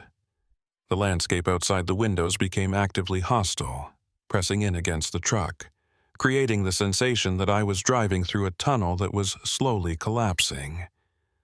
I could hear groaning, creaking sounds, like metal under stress, though I couldn't tell if it was coming from the truck or from whatever surrounded it. The dashboard lights flickered, died, then came back on, showing readings that made no sense. The speedometer claimed I was doing 200 miles per hour.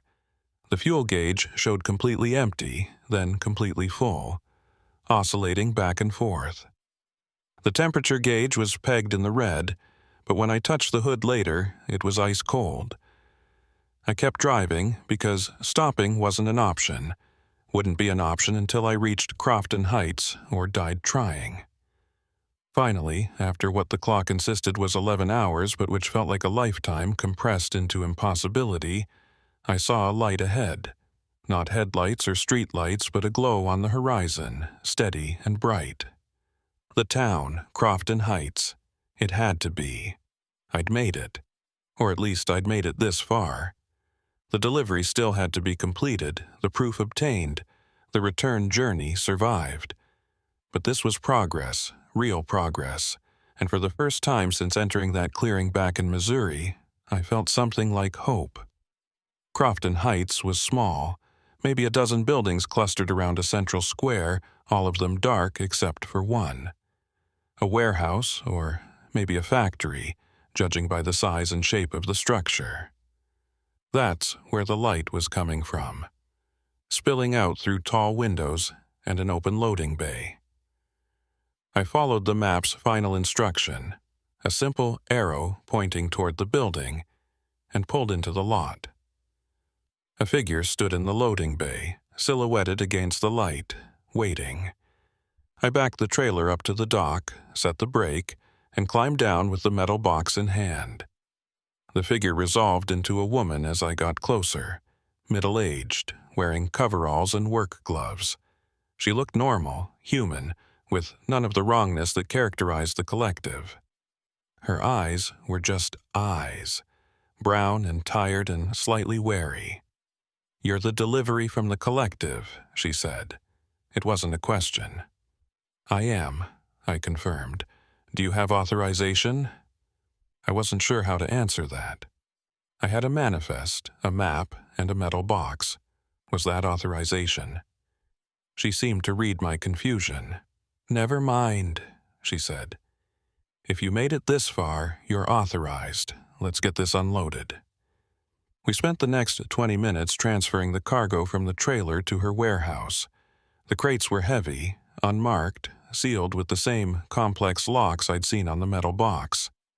I didn't ask what was in them. That wasn't part of the agreement. When the trailer was empty, she led me into an office inside the warehouse and retrieved a small object from a locked cabinet.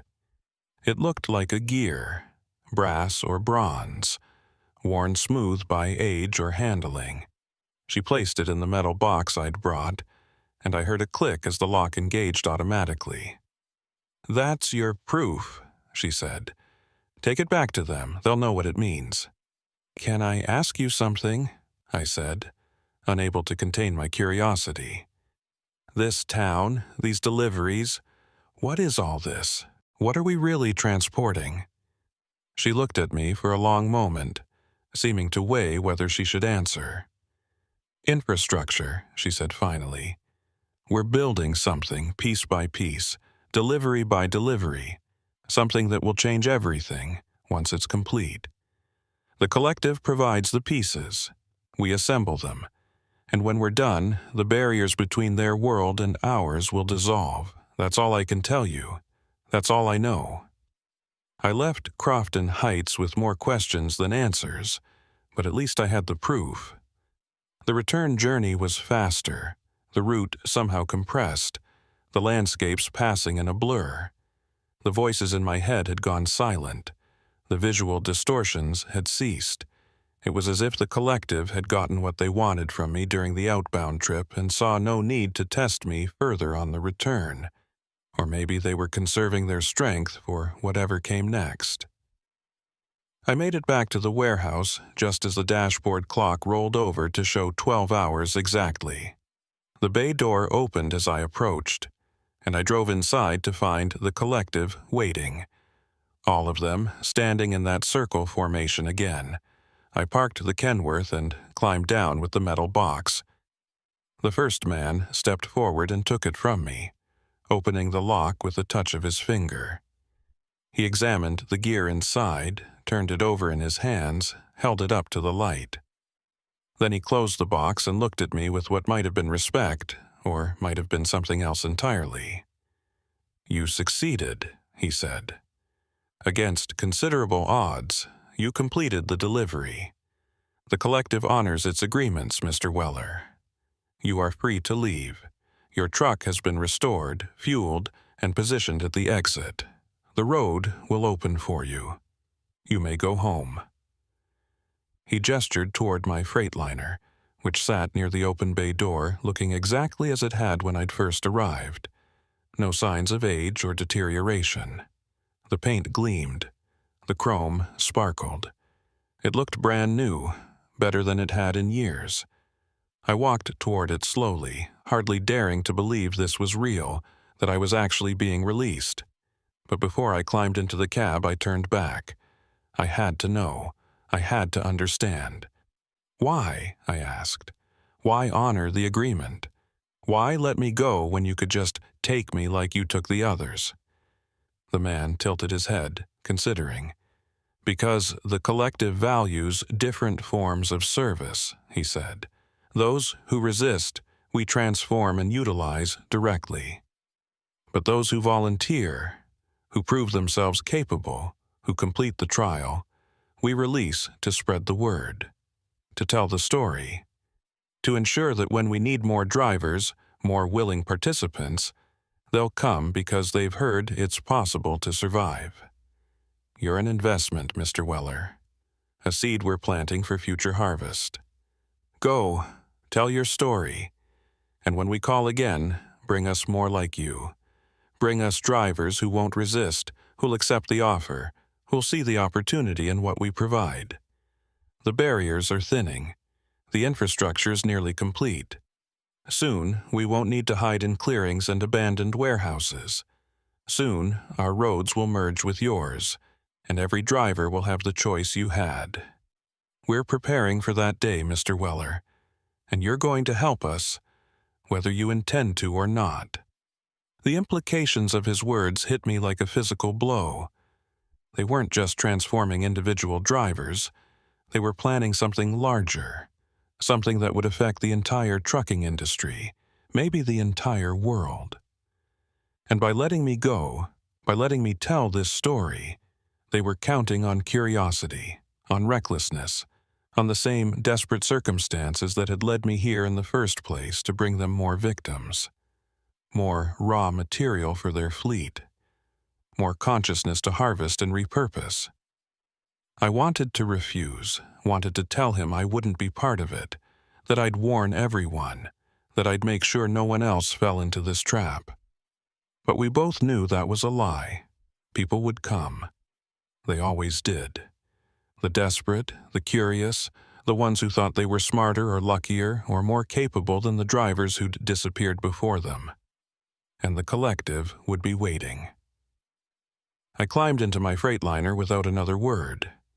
The engine started instantly, purring like it had just come off the factory floor. I put it in gear and drove toward the open bay door, toward the darkness beyond, toward what I hoped was freedom. The collective watched me go, all 47 of them plus the 3 figures who seemed to lead them, their glowing eyes creating a constellation of pale light in my mirrors. Then the door closed behind me, and I was on a road, a normal road, with normal trees and normal darkness. After 1 mile, I saw a sign, Highway 63, 15 miles ahead. After 2 miles, I picked up a radio signal, a country station playing songs I recognized. After 3 miles, my phone vibrated with a series of notifications, messages and emails flooding in from the days I'd been gone. The normal world was reasserting itself, welcoming me back. I drove through the night and into the morning, putting as much distance as I could between myself and that place. When I finally stopped at a truck stop near Springfield, I looked at my reflection in the bathroom mirror and barely recognized myself. I'd aged, not drastically, but noticeably. There were new lines around my eyes, new gray in my hair. The journey had cost me, even though I'd survived it. I tried reporting it, of course, called the state police, tried to explain about the clearing and the building and the collective. They were polite but skeptical. They took my information, said they'd send someone to investigate, but I could hear in their voices that they didn't believe me. I tried calling the FBI, got the same response. I even tried posting about it online, but those posts got deleted or buried under so much noise that no one saw them. The collective had been doing this for a long time. They knew how to avoid attention, how to ensure that stories like mine never gained traction. So I'm telling it here, now, in as much detail as I can remember. Not because I think it will save anyone, not because I think people will believe me, but because it's all I can do. I made a deal with something I don't understand, something that exists in the spaces between normal reality, and I survived. But survival came with a price. I'm marked now, changed, and somewhere out there Dean Holler is still working, still rerouting drivers, still feeding the collective. If you're a trucker, if you're ever offered a last-minute route change to a rural address you've never heard of, refuse. If your supervisor suddenly needs you to make an emergency delivery to somewhere off the beaten path, walk away. The money isn't worth it. The completion of the job isn't worth it. Nothing is worth ending up in that clearing, in that warehouse, becoming part of a fleet that drives roads no map can show to destinations that don't exist in our world. I wish I could say I never drive anymore, that I walked away from trucking entirely after what happened. But the truth is, I couldn't. The road calls to me stronger now than it ever did before. Some nights, when I'm driving alone on an empty highway, I see things in my peripheral vision. Trucks that shouldn't be there, running without lights, moving at impossible speeds.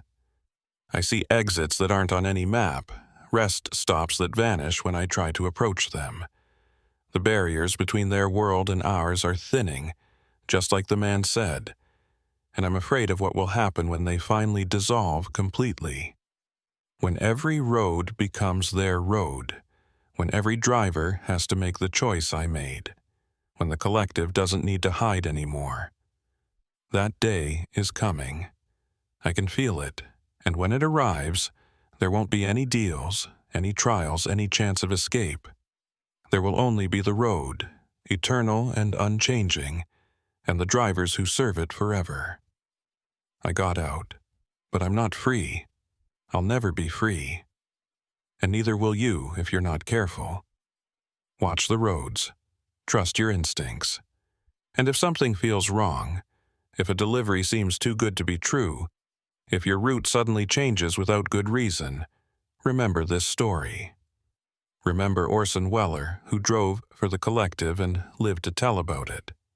And ask yourself if that's a fate you're willing to risk. Because in the end, we all serve something. The only question is whether we get to choose what that something is, or whether it chooses us. The collective is patient. They have all the time in the world, and they're always looking for more drivers, always recruiting, always expanding their fleet. One truck, one driver, one impossible delivery at a time. Don't let the next one be you.